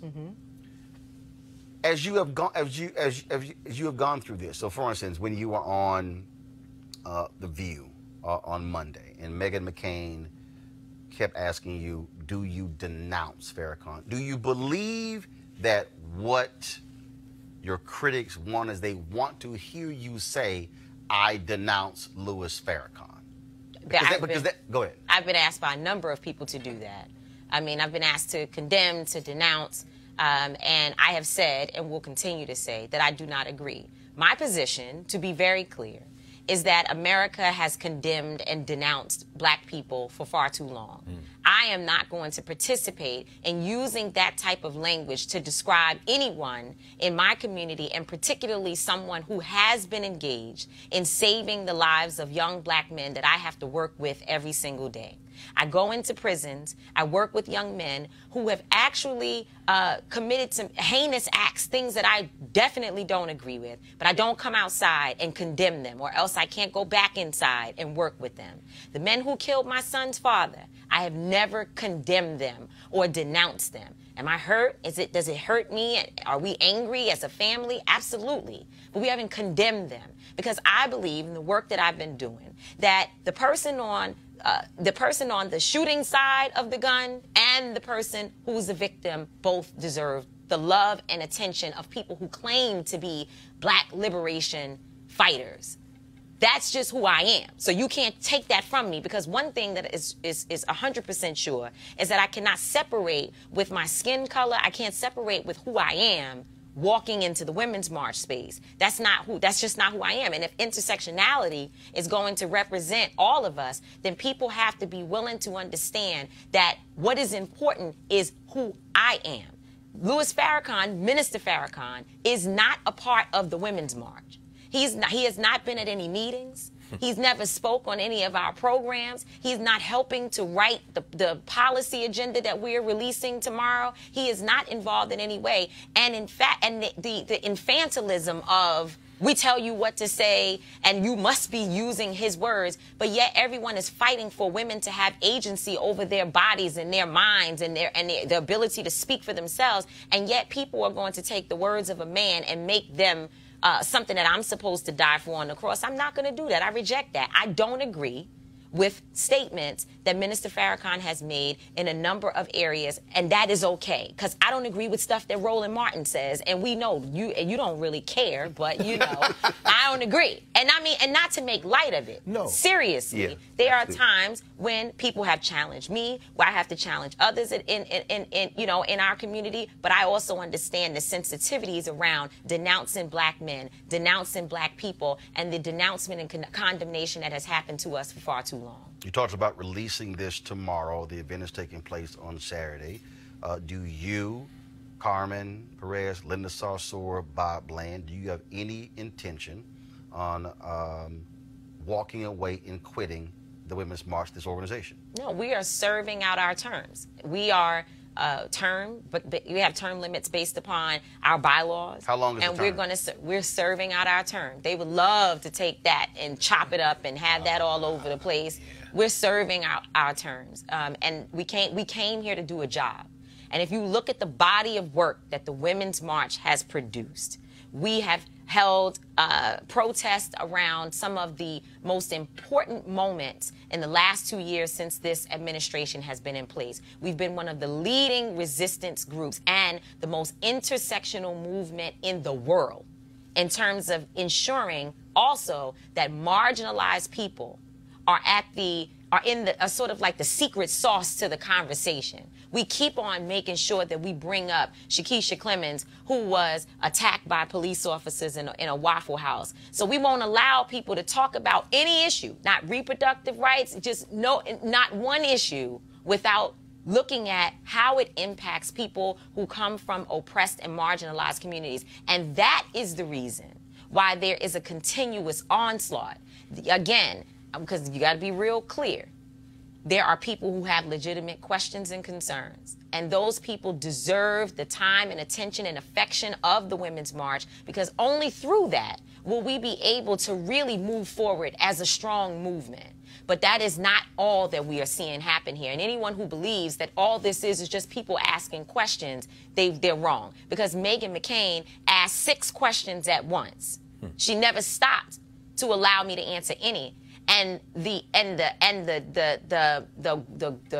don't even want to use the wrong word right now, but the nerve of people to believe that because she did all that I was supposed to just answer her as she said. So Massa, you get to tell me how to respond. That's not going to happen. And if people can't understand the implications of a white woman yelling at me and trying to badger me into saying what she says, even if I wanted to say it, I wouldn't have said it the way in which she was speaking to me. That's right. Question from each panel. I'll start with CJ, go to Scott, then Greg. You know, it is a very complex issue, but it can't be an issue that's one for one side and one for the other. So today, you had media condemn Republicans who met with the young gentleman who is a Holocaust denier who used to be a reporter from Breitbart. And they came out and spoke eloquently about why they should not have met with this gentleman. But this gentleman was not talking about anything about other than DNA and genetic codes. So now we're at this particular piece for this Women's March. And I think it should not be a double standard. I think at this particular time, those who are advertisers and the belief of anti-Semitic views and the LBGT community, they should have a right to pull back the funding based on some of the members in leadership. They should have a right to pull back funding from the NAACP if they choose to participate, being that you do have Jewish Americans who co-founded the NAACP. Those are my comments. Tamika, you want to respond to that? Based upon what? Based on the fact that some of your leadership has said some horrible things about who said that? And who Linda. gets to choose? I'm just asking you a question. Who said that we said it? Did you hear it? No, hold on. I'll ask a question. What comments were made that you said were hateful and harmful? Linda, the young Muslim lady. Linda Sarsour. Linda Sarsour. She has said through Twitter some things that have been disparaging like about, and a two-state and about Israel. So my thing I'm going by what I'm seeing on social media. You're saying that yes. You believe that because Linda Sarsour has said that there should be a two-state solution, you're calling that hateful? No, but not just a two-state solution, but she's also advocated violence against Israel when did and been supported. That never happened. And that's so tell me the exact Show me the quote. proof. Show me the quote. I'll go through and look, but this is what I've seen and read on social media. Hold on, wait. Let me just hold on. You're saying you have seen and read where Linda Sarsour has advocated for violence against Israel. So I need to see the proof. Tamika, go ahead. So the bottom line is, this is what happens. They start lying. Never happened. Linda Sarsour has probably said, and I don't know for sure what tweet or whatever she may be mentioning, because I know she didn't advocate violence against anyone. Linda Sarsour is one of the most beautiful women I've ever worked with, and she doesn't advocate for violence against anyone. What she has said is that if you are killing a particular group of people, that there may come a time when those people retaliate. And she has said, let us figure out how to heal everyone so that there is no bloodshed. That's what she said. She's not advocating for violence against anyone. So that's just a lie. And I'm just going to tell you the truth. So if you make that claim, show me the proof, and I'll put it on the screen. But I want to see the proof. Scott. Yeah, Tamika, I think your presentation today, I couldn't have done it better in front of a jury. I mean, it was just real and thoughtful and appropriate. I'm always concerned when our white brothers and sisters call for us to condemn our leaders and to denounce them, when we don't require them to do the same for their leaders, like from the Nazi Party or from the White Nationalist Party. We got a president that won't do it and can't do it comfortably without reading it, right? So we are not a monolithic people, black people. We are not homogeneous in our political and economic thought. We are complex, and we got complex issues, just like you said. And so, you know, why isn't, I guess for me, the question, why isn't it enough, in your opinion, why isn't it enough to disagree with Louis Farrakhan or to disagree with other black leaders who are working hard in the community at the grassroots level because of our complex issues as a community, right? Why isn't that enough? Why is it in your piece enough for them, in your opinion? Well, I think that because of, I think is the litmus test that exists, that has been in place for a long time to figure out ways to tear black leaders down. And so to whenever to separate us from one another, to create confusion. And so whenever they feel like one of us is actually gaining in terms of building a real sustainable movement, they begin to use these different tactics to try to discredit you. And, you know, the litmus test that around Minister Farrakhan has existed for a long time. Right. Absolutely. So I think that's one of the reasons. Greg Carr. I want to echo, I want to thank you, Tamika, for being not only for your work, but for being courageous enough to take this stand. As you said, they want Martin Luther King to meet with Honorable Elijah Muhammad, and there he is sitting in his living room like, I don't care. But that takes great courage. For the young people in particular who are watching this, who will be participating in the march this weekend, some of whom may be on the fence because of propaganda, because social media and technology has disrupted everything. So like you say, you got Twitter activists and people who wouldn't bust a grape in a fruit salad, who've never done anything, gonna put up the courage to talk about you, we'll call it the fake courage. So the young people watching this, what would you say to them to help them sort through all this confusion and get past it to this black unity? And I say this as somebody who has met Minister Farrakhan, attended many meetings, who understands that the least of these, the rejected by this society, there's a reason why they gravitate to the Nation of Islam, because they are not turned away. You talk about marginalized people. What would you say to those young people who are watching you now, who have seen you lay this out, and who are a lot more clear, but still may need a little bit more to understand what they should do next? I would tell them, first of all, they need to make sure they're studying their history, that there's always been tension in movements. There's always been confusion, and in fact, white supremacy is set up in a way that it is supposed to create confusion so that people are not able to get focused and to unify. So what is happening right now is that there is a power grab that seeks to take away your voice, really. That these young people need to know that they are the energy. They are the energy that is needed in this moment to keep this movement going. My job is to be here to facilitate a place for them to have a voice. It is not for me to be the leader that is exalted, that everyone is going to love, because I'm definitely flawed. I'm going to make mistakes. I'm certainly not going to do everything right. But this movement is about all of us. And so young people who are watching need to know that they're showing up not for Tamika Mallory, not for Linda Sarsour, not for any of those things. You're showing up for yourself. You're showing up because your parents may be a part of those who are not working right now in this government shutdown. You're showing up because we're releasing a policy agenda tomorrow that deals with gun violence, that deals with immigration policy, that deals with issues, health care and reproductive justice, excuse me. You're showing up on behalf of yourself. You go to movement spaces to get more courage and more resources and information to go out and be a stronger movement, and to be a stronger leader in your local community, but not to be there just because you like one person. So that's what I would say. I want to bring in Adam Sir of The Atlantic. And the reason I'm doing that, because Adam, back in March of 2018, you wrote a piece. Here we go to my iPad.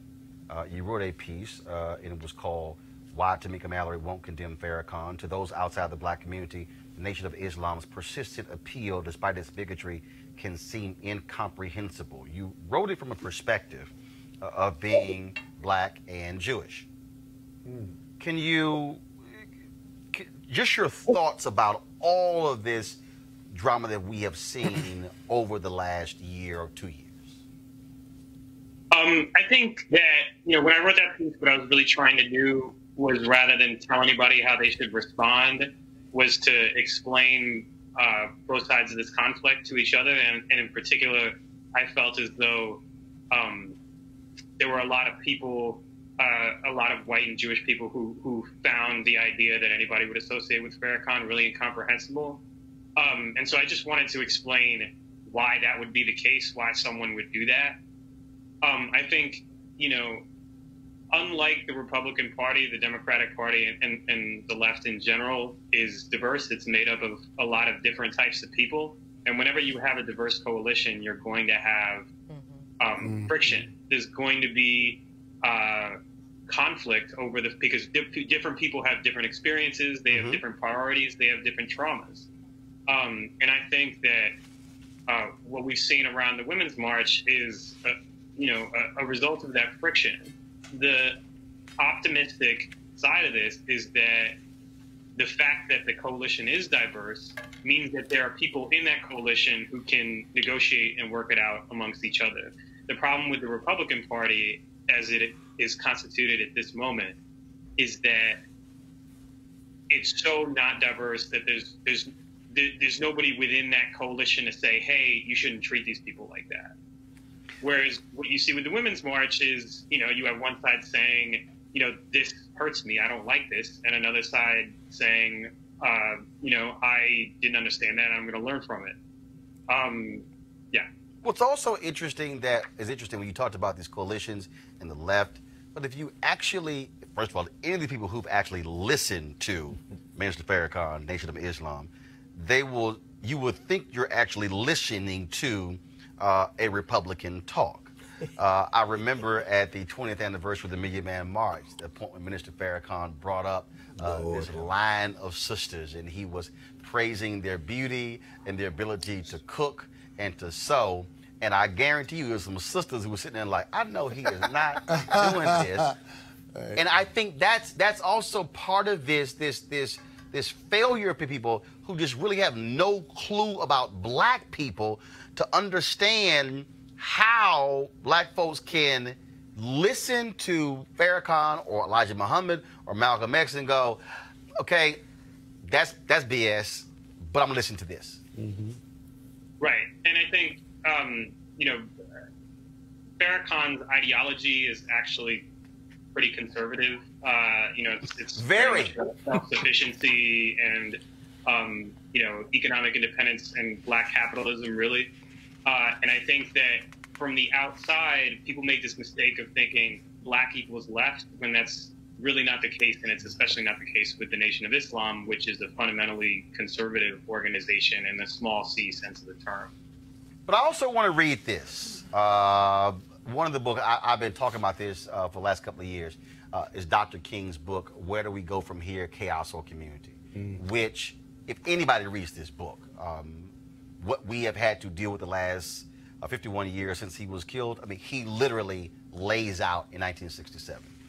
But here's a passage, and I would love to get your thoughts, Adam, and I want to bring in my panel, Tameka, as well on this. This is what Dr. King, okay, let me say it again. Everybody in the back. This is what the Reverend Dr. Martin Luther King Jr. wrote in 1967 when this book was published. He said, quote, "While I strongly disagree with their separatist black supremacy philosophy, I have nothing but admiration for what our Muslim brothers have done to rehabilitate ex-convicts, dope addicts, and men and women who, through despair and self-hatred, have sunk to moral degeneracy. This must be attempted on a much larger scale and without the negative overtones that accompany black Muslimism." That was MLK. Yeah, I mean, he laid it out pretty clearly. And I think, my perspective on this is I don't begrudge anyone who feels like they can't trust the Women's March now because of their association with Farrakhan, but I also don't begrudge people who feel like this is a conflict that can be resolved and choose to continue to work with the Women's March. To me, it's a matter of conscience. It's up to each individual person. I'm going to bring in the panel here. Tameka, I want to start with you. Reading that quote, first of all, when I was reading the book, I was like, damn! But reading that quote, and then when you think about the fact when Malcolm X privately met with Coretta Scott King, when Dr. King was in jail in Birmingham, when Malcolm X, despite all the things he was saying publicly, we learned through Ruby Dee and Ossie Davis, went to their hotel room on August 28th, 1963, and said, let Dr. King know if he needs my help. This is on the day of the March on Washington for Jobs and Freedom. I'm there for him. And this, to me, is the perfect example of what I think non-black people have no clue about black folks, where they have no understanding how a million black men can show up for the Million Man March, and an overwhelming number were Christian. And then they were like, okay, I don't understand. What are y'all doing? Why are y'all showing up here? They didn't understand why there were black gay men who were showing up to the Million Man March. Like, what are you doing? And because they have no clue about black people. Yeah. I mean, so you say they don't have a clue, and there are many who don't even care. And I think that is another issue. They're not even concerned. That's right. And, again, I want to make sure that I state very clearly that I stand against anti-Semitism. I stand against homophobia. I stand against bigotry and oppression of all people. All people. However, I also stand in my black skin.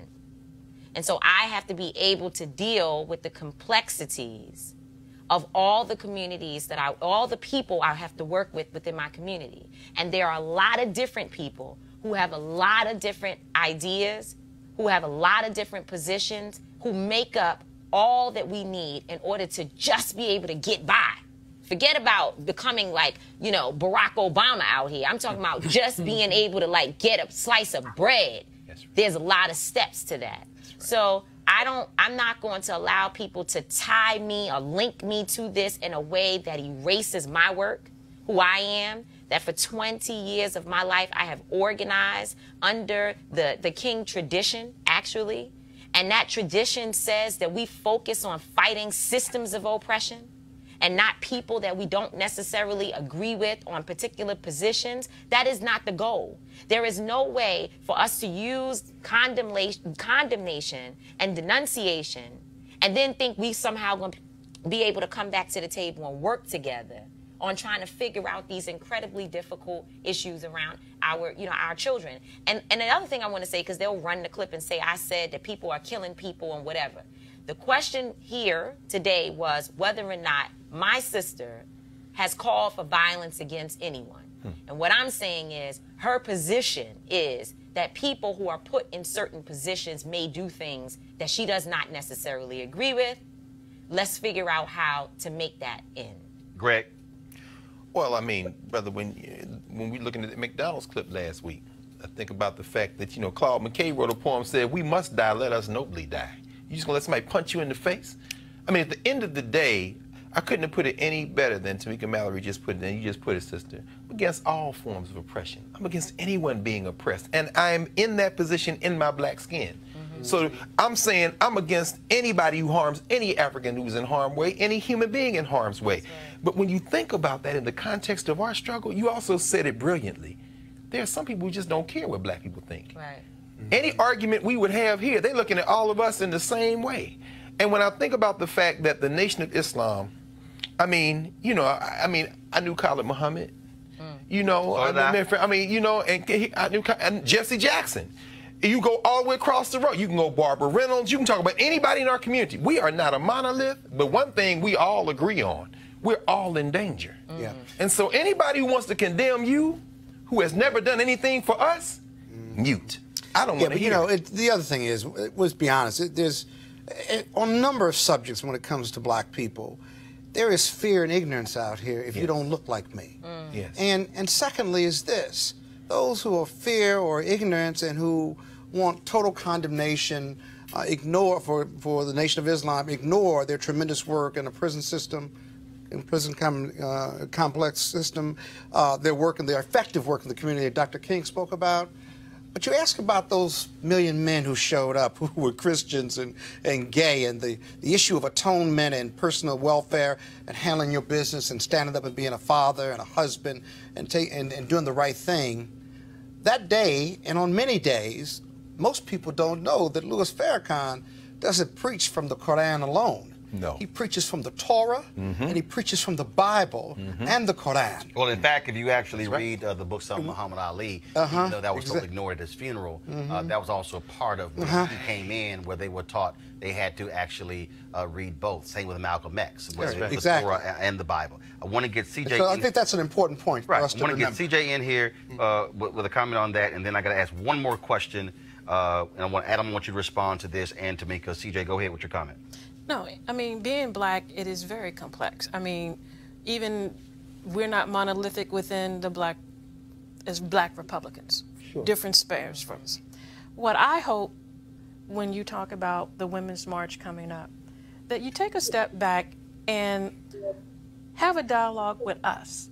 Who's us? Us who? Black Republicans. I got this guy. And figure out, what it is that we're doing to benefit the community. Because it can't just be, if you said there's a whole lot of us, if you're not inviting us to have a conversation. I mean, there's the First Step Act that we've done, and you talk about the work that Farrakhan has done in reform prisons. And there were actually women who worked on that who've been to the Women's March. So I'm just trying to understand when you say you want, okay, hold on. When you say you want them to invite you, you know, it's open to anybody. So Right. what do you mean by No, invite I want her to invite us and have us come in and sit down and have a closed-door conversation. To have a conversation to begin. This is the first time I've met this young lady. Previously asked anybody in the Women's March for that. This is the first time I've had. Okay, got it. Go ahead. All right, go ahead. So am I going to respond to that? So first of all, just the mere fact that you are a black woman, my door is always open to you, and all women. Come on, in sis. general. So you call me and we can talk about anything. But I think that we're starting in the wrong place. The first thing I need is something to attract me to call you because I need you for a reason. There's something that you must be working on that fits into the principles of what the Women's March is trying to accomplish.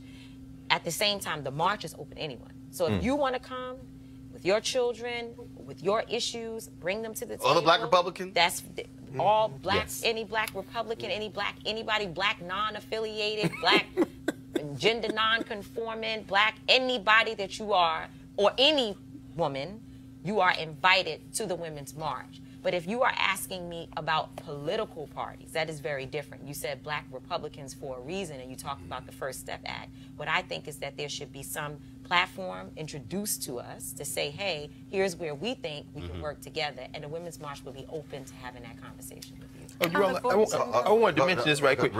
21 years ago, they had 1 million women's march in Philly. I remember keeping everybody's kids, my godson, everybody. It was at least 500,000 women on the Parkway. Adla Shabazz and them was there, Maxine Waters. Right. You're in a tradition, and you notice for 20 years plus of organizing, you didn't just start, you came in that tradition. These people need to understand who you are and who black women are. The last thing I need to talk about, I want Tamika to respond to this, and Adam, definitely want to get your thoughts on this. So the letter was released, and this is what it's called. Go to my iPad. Black Women Leaders and Allies Support for Tamika Mallory, Co-Chair Women's March, Inc. Dated January 16, 2019. Dear Women's March, Inc. Board and members, we the undersigned are writing to express our universal, unified, unwavering support and love for our sister leader, Tamika Mallory. Many of us have mentored, worked with, and or been on the battlefield with her in the fight for civil rights, human rights, women's rights, racial justice, criminal justice, workers' rights, gun reform, and social justice for oppressed and marginalized people of all races, genders, income, and ages for decades.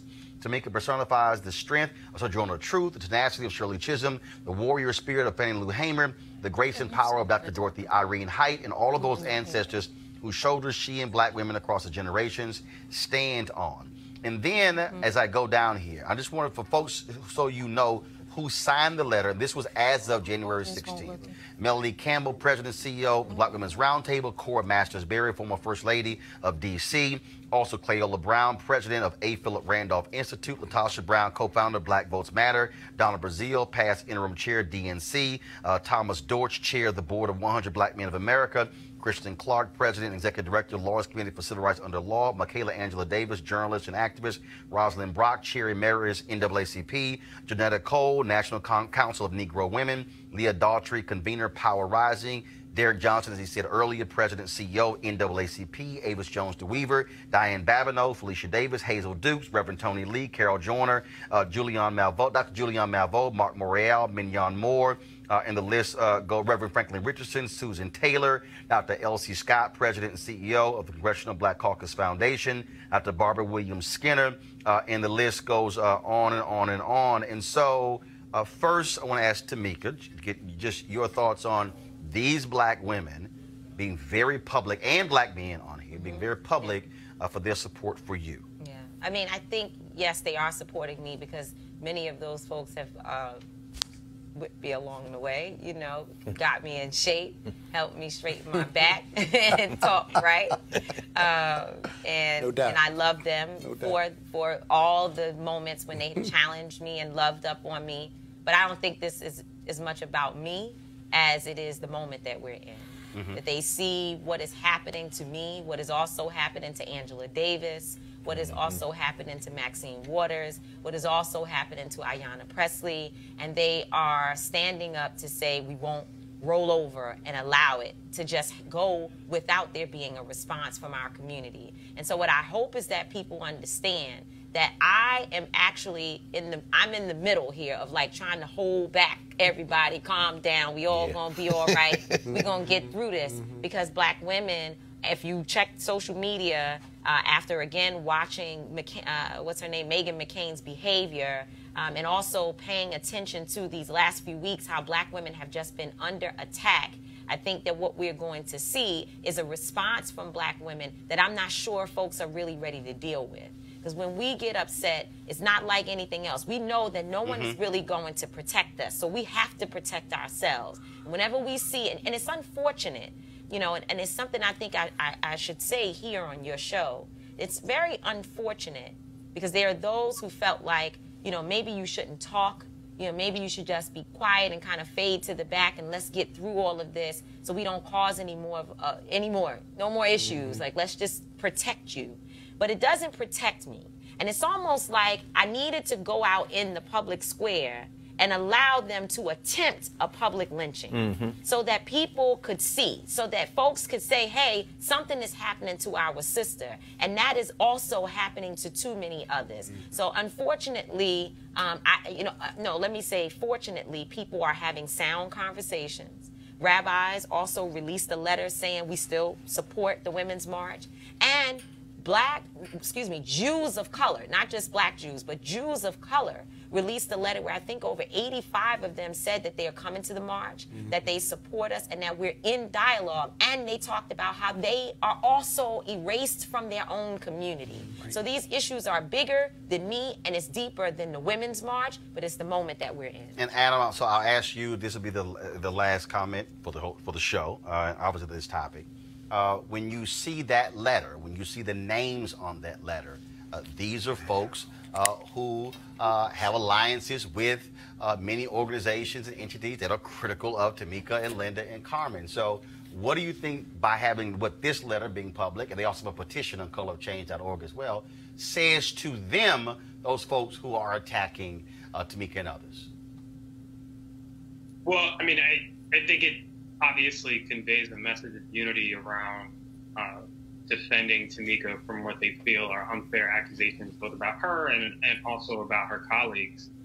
I think that, this is, as I said earlier, a really complicated issue. I don't begrudge, except for those people who I think are arguing in bad faith, and there are people who are doing that, who are not really giving people the benefit of the doubt. I think, this is a tough issue, and it's one that people have to make up their minds about. And, some people, as Tamika pointed out, some people have decided to pull out, and other people have decided to support them anyway. And I think it's really just a question of, give and take, and what you're willing to give and what you're willing to take. All right, Adam Sir, staff writer for The Atlantic. We appreciate it. Thanks a bunch. Thanks a lot. Tamika, March, Saturday, what time? Saturday, folks need to, first of all, go to womensmarch.com, womensmarch.com to get more information, but we'll be gathering at 10 o'clock in the morning, Freedom Plaza. All right, then. So I want to thank CJ, Scott Bolden, Greg Carr. Normally, of course, thank you for thanking me. Hour. Well, I tolerate. Let's be that red sweater. I tolerate some cappers. I tolerate some cappers. See, we try to have a conversation about unity. Right. But some people always screw it up. Some folks always screw it up. Scott. I think he loves me. I think he loves me. Aloysius Scott Bolden. That's what it is. Gosh. That ain't my government name. But when you're bougie, you now go by A. Scott Bolden. Oh, my Lord. Yeah. Oh, Lord. Don't forget, look, there's no other place having this kind of conversation when it comes to television, when it comes to digital. We want you to support RolandMartinUnfiltered.com. We want you to go to our website, join our Bring the Funk fan club. Every dollar certainly goes to support what we do. Tomorrow, Decatur, Illinois, I'm going to be broadcasting my show from there. Of course, they're having their King Day event, so let me go ahead and give them the right shout out. The City of Decatur, the Illinois Human Relations Commission. I'm going to be their keynote speaker, and so I'll be doing the show from Decatur tomorrow. And then San Jose, California, I'll be speaking on Monday, MLK Day there as well. And we got something great lined up for y'all beginning Saturday, going all the way through Monday. So we're not going to be live on Monday. What we're doing Saturday, Sunday, and Monday, I have done a series of interviews over the past year with folks like Clarence Jones, with Dr. King's attorneys, Renona Clayton, who sat with Coretta Scott King in the 5 days after Dr. King was killed in her bedroom, taking those phone calls.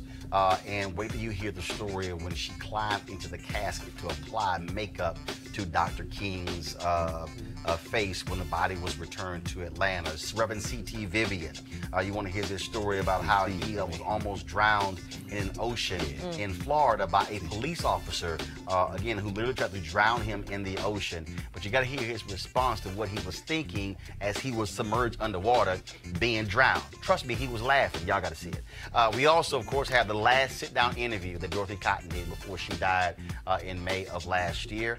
Also, of course, we talked to so many other people. Bill Lucy, the great labor leader who worked with the men in Memphis for the sanitation workers strike. We also, I also had interviews just with Bernice King and also her brother Martin Luther King III. And so I had all of these conversations, and so we're going to be airing these interviews. Because when we talk about King Day, of course, most folks are going to have, I'm telling you right now, all these mainstream people are going to have these dumbass discussions such as, is the dream still alive? As if that's the only speech he gave. And so we don't have those kind of stupid comments, those discussions on the show. I want you to hear from people who were lieutenants of Dr. King. We also talked to Juanita Abernathy, the widow of Ralph Abernathy, and also one person who I absolutely always wanted to interview, Reverend Dr. James Lawson, 90 years old. And wait till you hear what he has to say to organizers today, young folks, about how you mobilize and organize. Folks, we're going to have all those interviews beginning on, so it's going to be Saturday, Sunday, and Monday. And let me just go ahead and say it right now. There's no black network in America that's actually showing you this kind of stuff.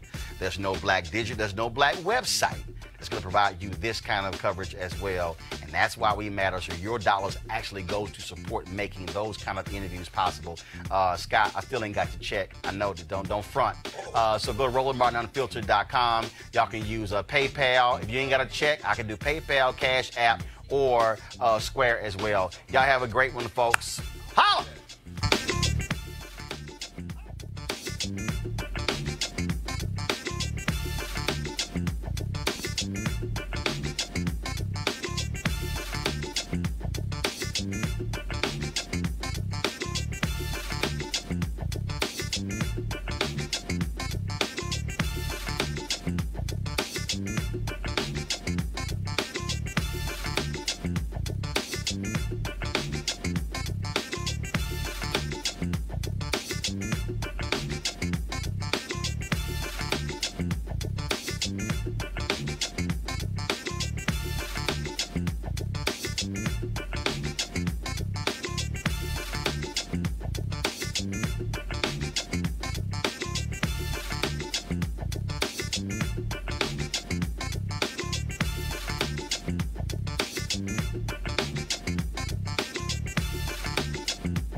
You want to support Roland Martin Unfiltered? Be sure to join our Bring the Funk fan club. Every dollar that you give to us supports our daily digital show. There's only one daily digital show out here that keeps it black and keep it real as Roland Martin Unfiltered. Support the Roland Martin Unfiltered daily digital show by going to RolandMartinUnfiltered.com. Our goal is to get 20,000 of our fans contributing $50 each for the whole year. You can make this possible. RolandMartinUnfiltered.com. Hey fam, want to check out Roland Martin Unfiltered, the blackest show on all of digital, cable, and broadcast. Check out our audio podcast. There's only one daily digital show out here that keeps it black and keep it real as Roland Martin Unfiltered. Press play. You want to check out Roland Martin Unfiltered? YouTube.com/Roland S. Martin. And subscribe to our YouTube channel. There's only one daily digital show out here that keeps it black and keep it real. It's Roland Martin Unfiltered. See that name right there? Roland Martin Unfiltered. Like, share, and subscribe to our YouTube channel. That's youtube.com/Roland S. Martin. And don't forget to turn on your notifications so when we go live, you'll know it.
Hey, folks, coming up on Roland Martin Unfiltered for Thursday, January 17th, 2019. Federal government shutdown enters its 26th day. Donald Trump, what does he do? He gets real petty, and he cancels an overseas trip for members of Congress. But how stupid was he? He actually unveiled where they were going. It's called security risk, idiot. We'll talk about this drama with Congressman Anthony Brown from Maryland, and also we hear from Congressman Gregory Meeks of New York about the impact of the federal shutdown on their community and the country. The Women's March takes place on Saturday, but there's been tons of drama over the last several months. Various companies, various groups are pulling out of the Women's March as a result of what they say is anti-Semitism by its organizers. Well, Tamika Mallory, she is one of the folks being targeted. She will be with me live to answer my questions with regards to all that is going on. Plus, I will also reveal to you the group of black women and their allies who have signed a letter of support for Tamika Mallory. We'll let you know about that.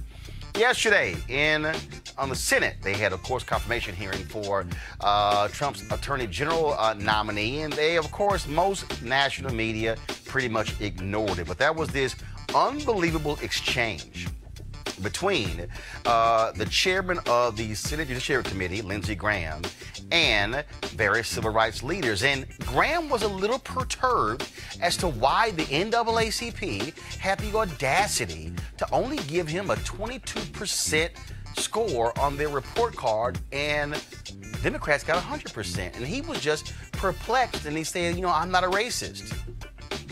I shall deconstruct this entire discussion. Y'all definitely don't want to miss this. And I'm going to show you exactly why Republicans continue to flunk the NAACP scorecard. We'll be also joined by NAACP CEO Derek Johnson. Trust me, it's a conversation you do not want to miss. Remember when I broke down Kanye? Yeah. Lindsey's about to get the Kanye treatment from Roland Martin. Black employees at a General Motors plant in Toledo, Ohio found nooses, whites-only bathroom signs, and flat-out racist language in their workplace. It was so bad some of them quit, and now they're suing General Motors. Yes, even other details are disgusting. One of the plaintiffs will join us live from Toledo. And the cops who tried to cover up Jason Van Dyke's murder of Laquan McDonald in Chicago had their case decided today. The judge says, y'all can go home. What the hell is happening in Chicago? It's time to bring the funk on Roland Martin Unfiltered. Let's go. He's got it. Whatever the miss, he's on it. Whatever it is, he's got the scoop, the fact, the find. And when it breaks, he's right on time and it's rolling. Best believe he's knowing. Putting it down from sports to news to politics. With entertainment just for kicks, he's rolling. It's on go, y'all. It's Roland Martin, yeah. Rolling with Roland now. He's funk, he's fresh, he's real, the best, you know he's Roland Martin now.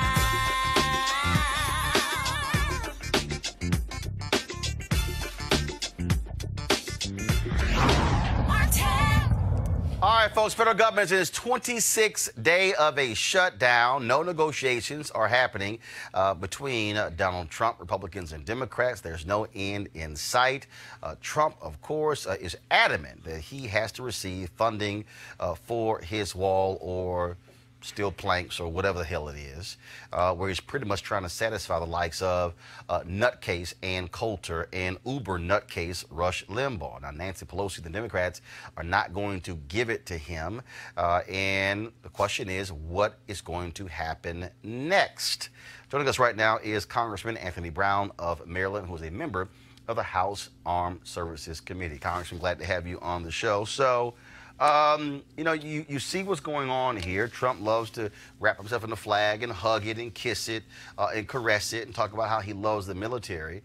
But what is the impact on this shutdown on our military, on troops, on contractors who also work with our Department of Defense? The impact is devastating. I live in a district, I represent a district with the 5th largest number of federal contractors, federal employees, and small businesses that relied on federal employees. And I see it every day. People say, well, tell the stories. I hear the stories every single day, the hardships that are going on. This is the first time in this shutdown, the first time in the history of our country where you have men and women who put on the uniform to service. These are men and women in the Coast Guard. They're part of the Homeland Security apparatus that the president is trying to say, hey, I'm all about Homeland Security. That's why I'm shutting down government or keeping it shut down. And he's hurting the very people who are charged, who are to serve and to protect our homeland. That's the men and women in the Coast Guard. You've got that security risk. You've got the security risk at the airports. Those men and women who work for TSA, they're dedicated. They come to work every day, but they're human beings. Yeah, in fact, I mean, I was in North Carolina last night. I was flying in, flew back to D.C. Workers were there doing their job, you know, showing up there. But we were seeing all around the country. We've seen shutdowns in Houston, my hometown. We've seen it in Atlanta, where they're having to shut down checkpoints. And you've got backed up lines of travelers because TSA folks are not showing up, calling in for work for sick, or just some flat out quitting. And even those who are showing up, again, these are human beings. So you show up to work, and you know you got financial problems at home. You got child care problems because you're not getting a paycheck, right? You're making tough decisions on how you spend nothing because last week's paycheck was a goose egg. People didn't get paid.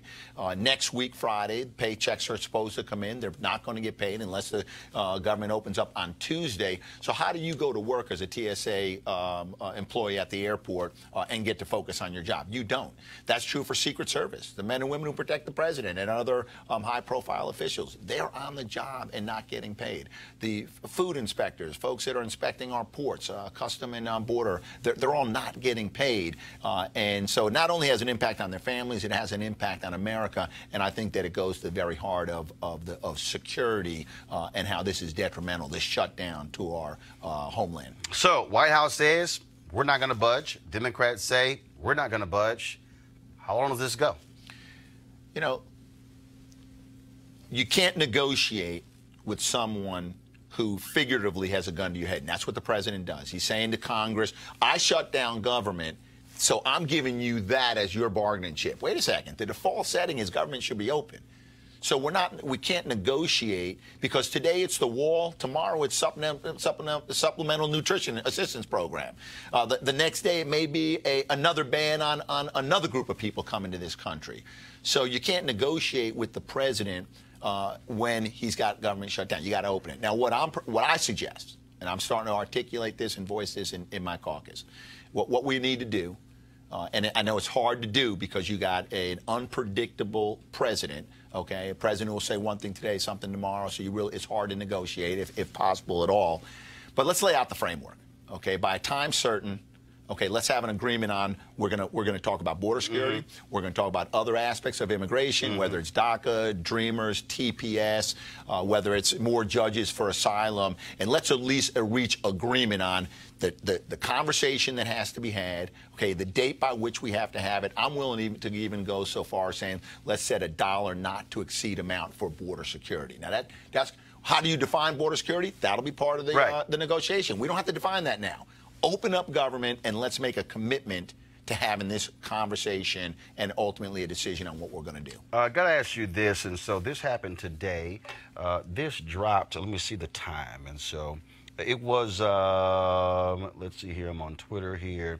I want to see what time this tweet was posted. This is the Twitter account of Press Secretary Sarah Huckabee Sanders. The time here, it was 3 hours ago, so that was about 3:12. And so what's interesting here is that she released this letter from Donald Trump. It was sent to Nancy Pelosi. And this is what he said. Henry, go to my iPad, please.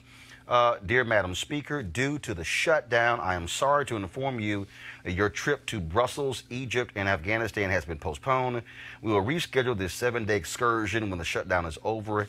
In light of the 800,000 great American workers not receiving pay, I'm sure you would agree that postponing this public relations event is totally appropriate. I also feel that during this period, it would be better if you were in Washington negotiating with me and joining the strong border security movement to end the shutdown. Obviously, if you would like to make your journey by flying commercial, that will certainly be your prerogative. I look forward to seeing you soon and even more forward to watching our open and dangerous southern border finally receive the attention, funding, and security it so desperately deserves. Sincerely, Donald Trump. Now, first and foremost, Congress has oversight responsibility, and so this is the executive branch telling the legislative branch what they should do. This is entirely inappropriate. As you mentioned, Congress has an oversight role, which means we don't do our work just from behind the desk in Washington. We go to Afghanistan. I've been there. We go to Brussels. Which is a place that he actually hasn't been. He hasn't been. He's only visited the troops once. Right. And he bemoaned having to do that as well. But also he puts in a public letter, and he is revealing where the Speaker of the House, the person who's third in line for the presidency, and members of Congress are going. He's basically telling Al-Qaeda and ISIS, hey, heads up. Yep, she's on the way. They're coming. Right. No, we don't do that. We have clear instructions that, look, don't talk about where you're going on Codels. Right. You want a message on it, do it when you come home. I mean, I've talked to members of Congress who were actually on them, and I would talk to them on the phone. They could not tell me where they were. We don't. So not only have I been on Codels, when I was in the Army, in Iraq, on duty, I had members of Congress come and visit. They didn't come just to visit Anthony Brown. They came to visit Iraq. Right. They spoke to not only senior leaders, but troops like me and others. They want to hear, hey, is the training right? Are you prepared to do what you need to do? Do you have the leadership? Do you have the resources? How's morale? That's important for Congress to know, to fulfill our functions, to make sure that we're supporting the warfighter. That was a petty move by the president. Do I think it puts soldiers in imminent risk of harm? No, but it prevents Congress from doing its job, which is to fully understand what their needs are, the warfighter, so they can do it well, and come home safely to their families. It was petty. All right, Congressman Anthony Brown, we appreciate it. Thanks a lot. Thanks, Roland. All right, folks. We also talked to Congressman Gregory Meeks.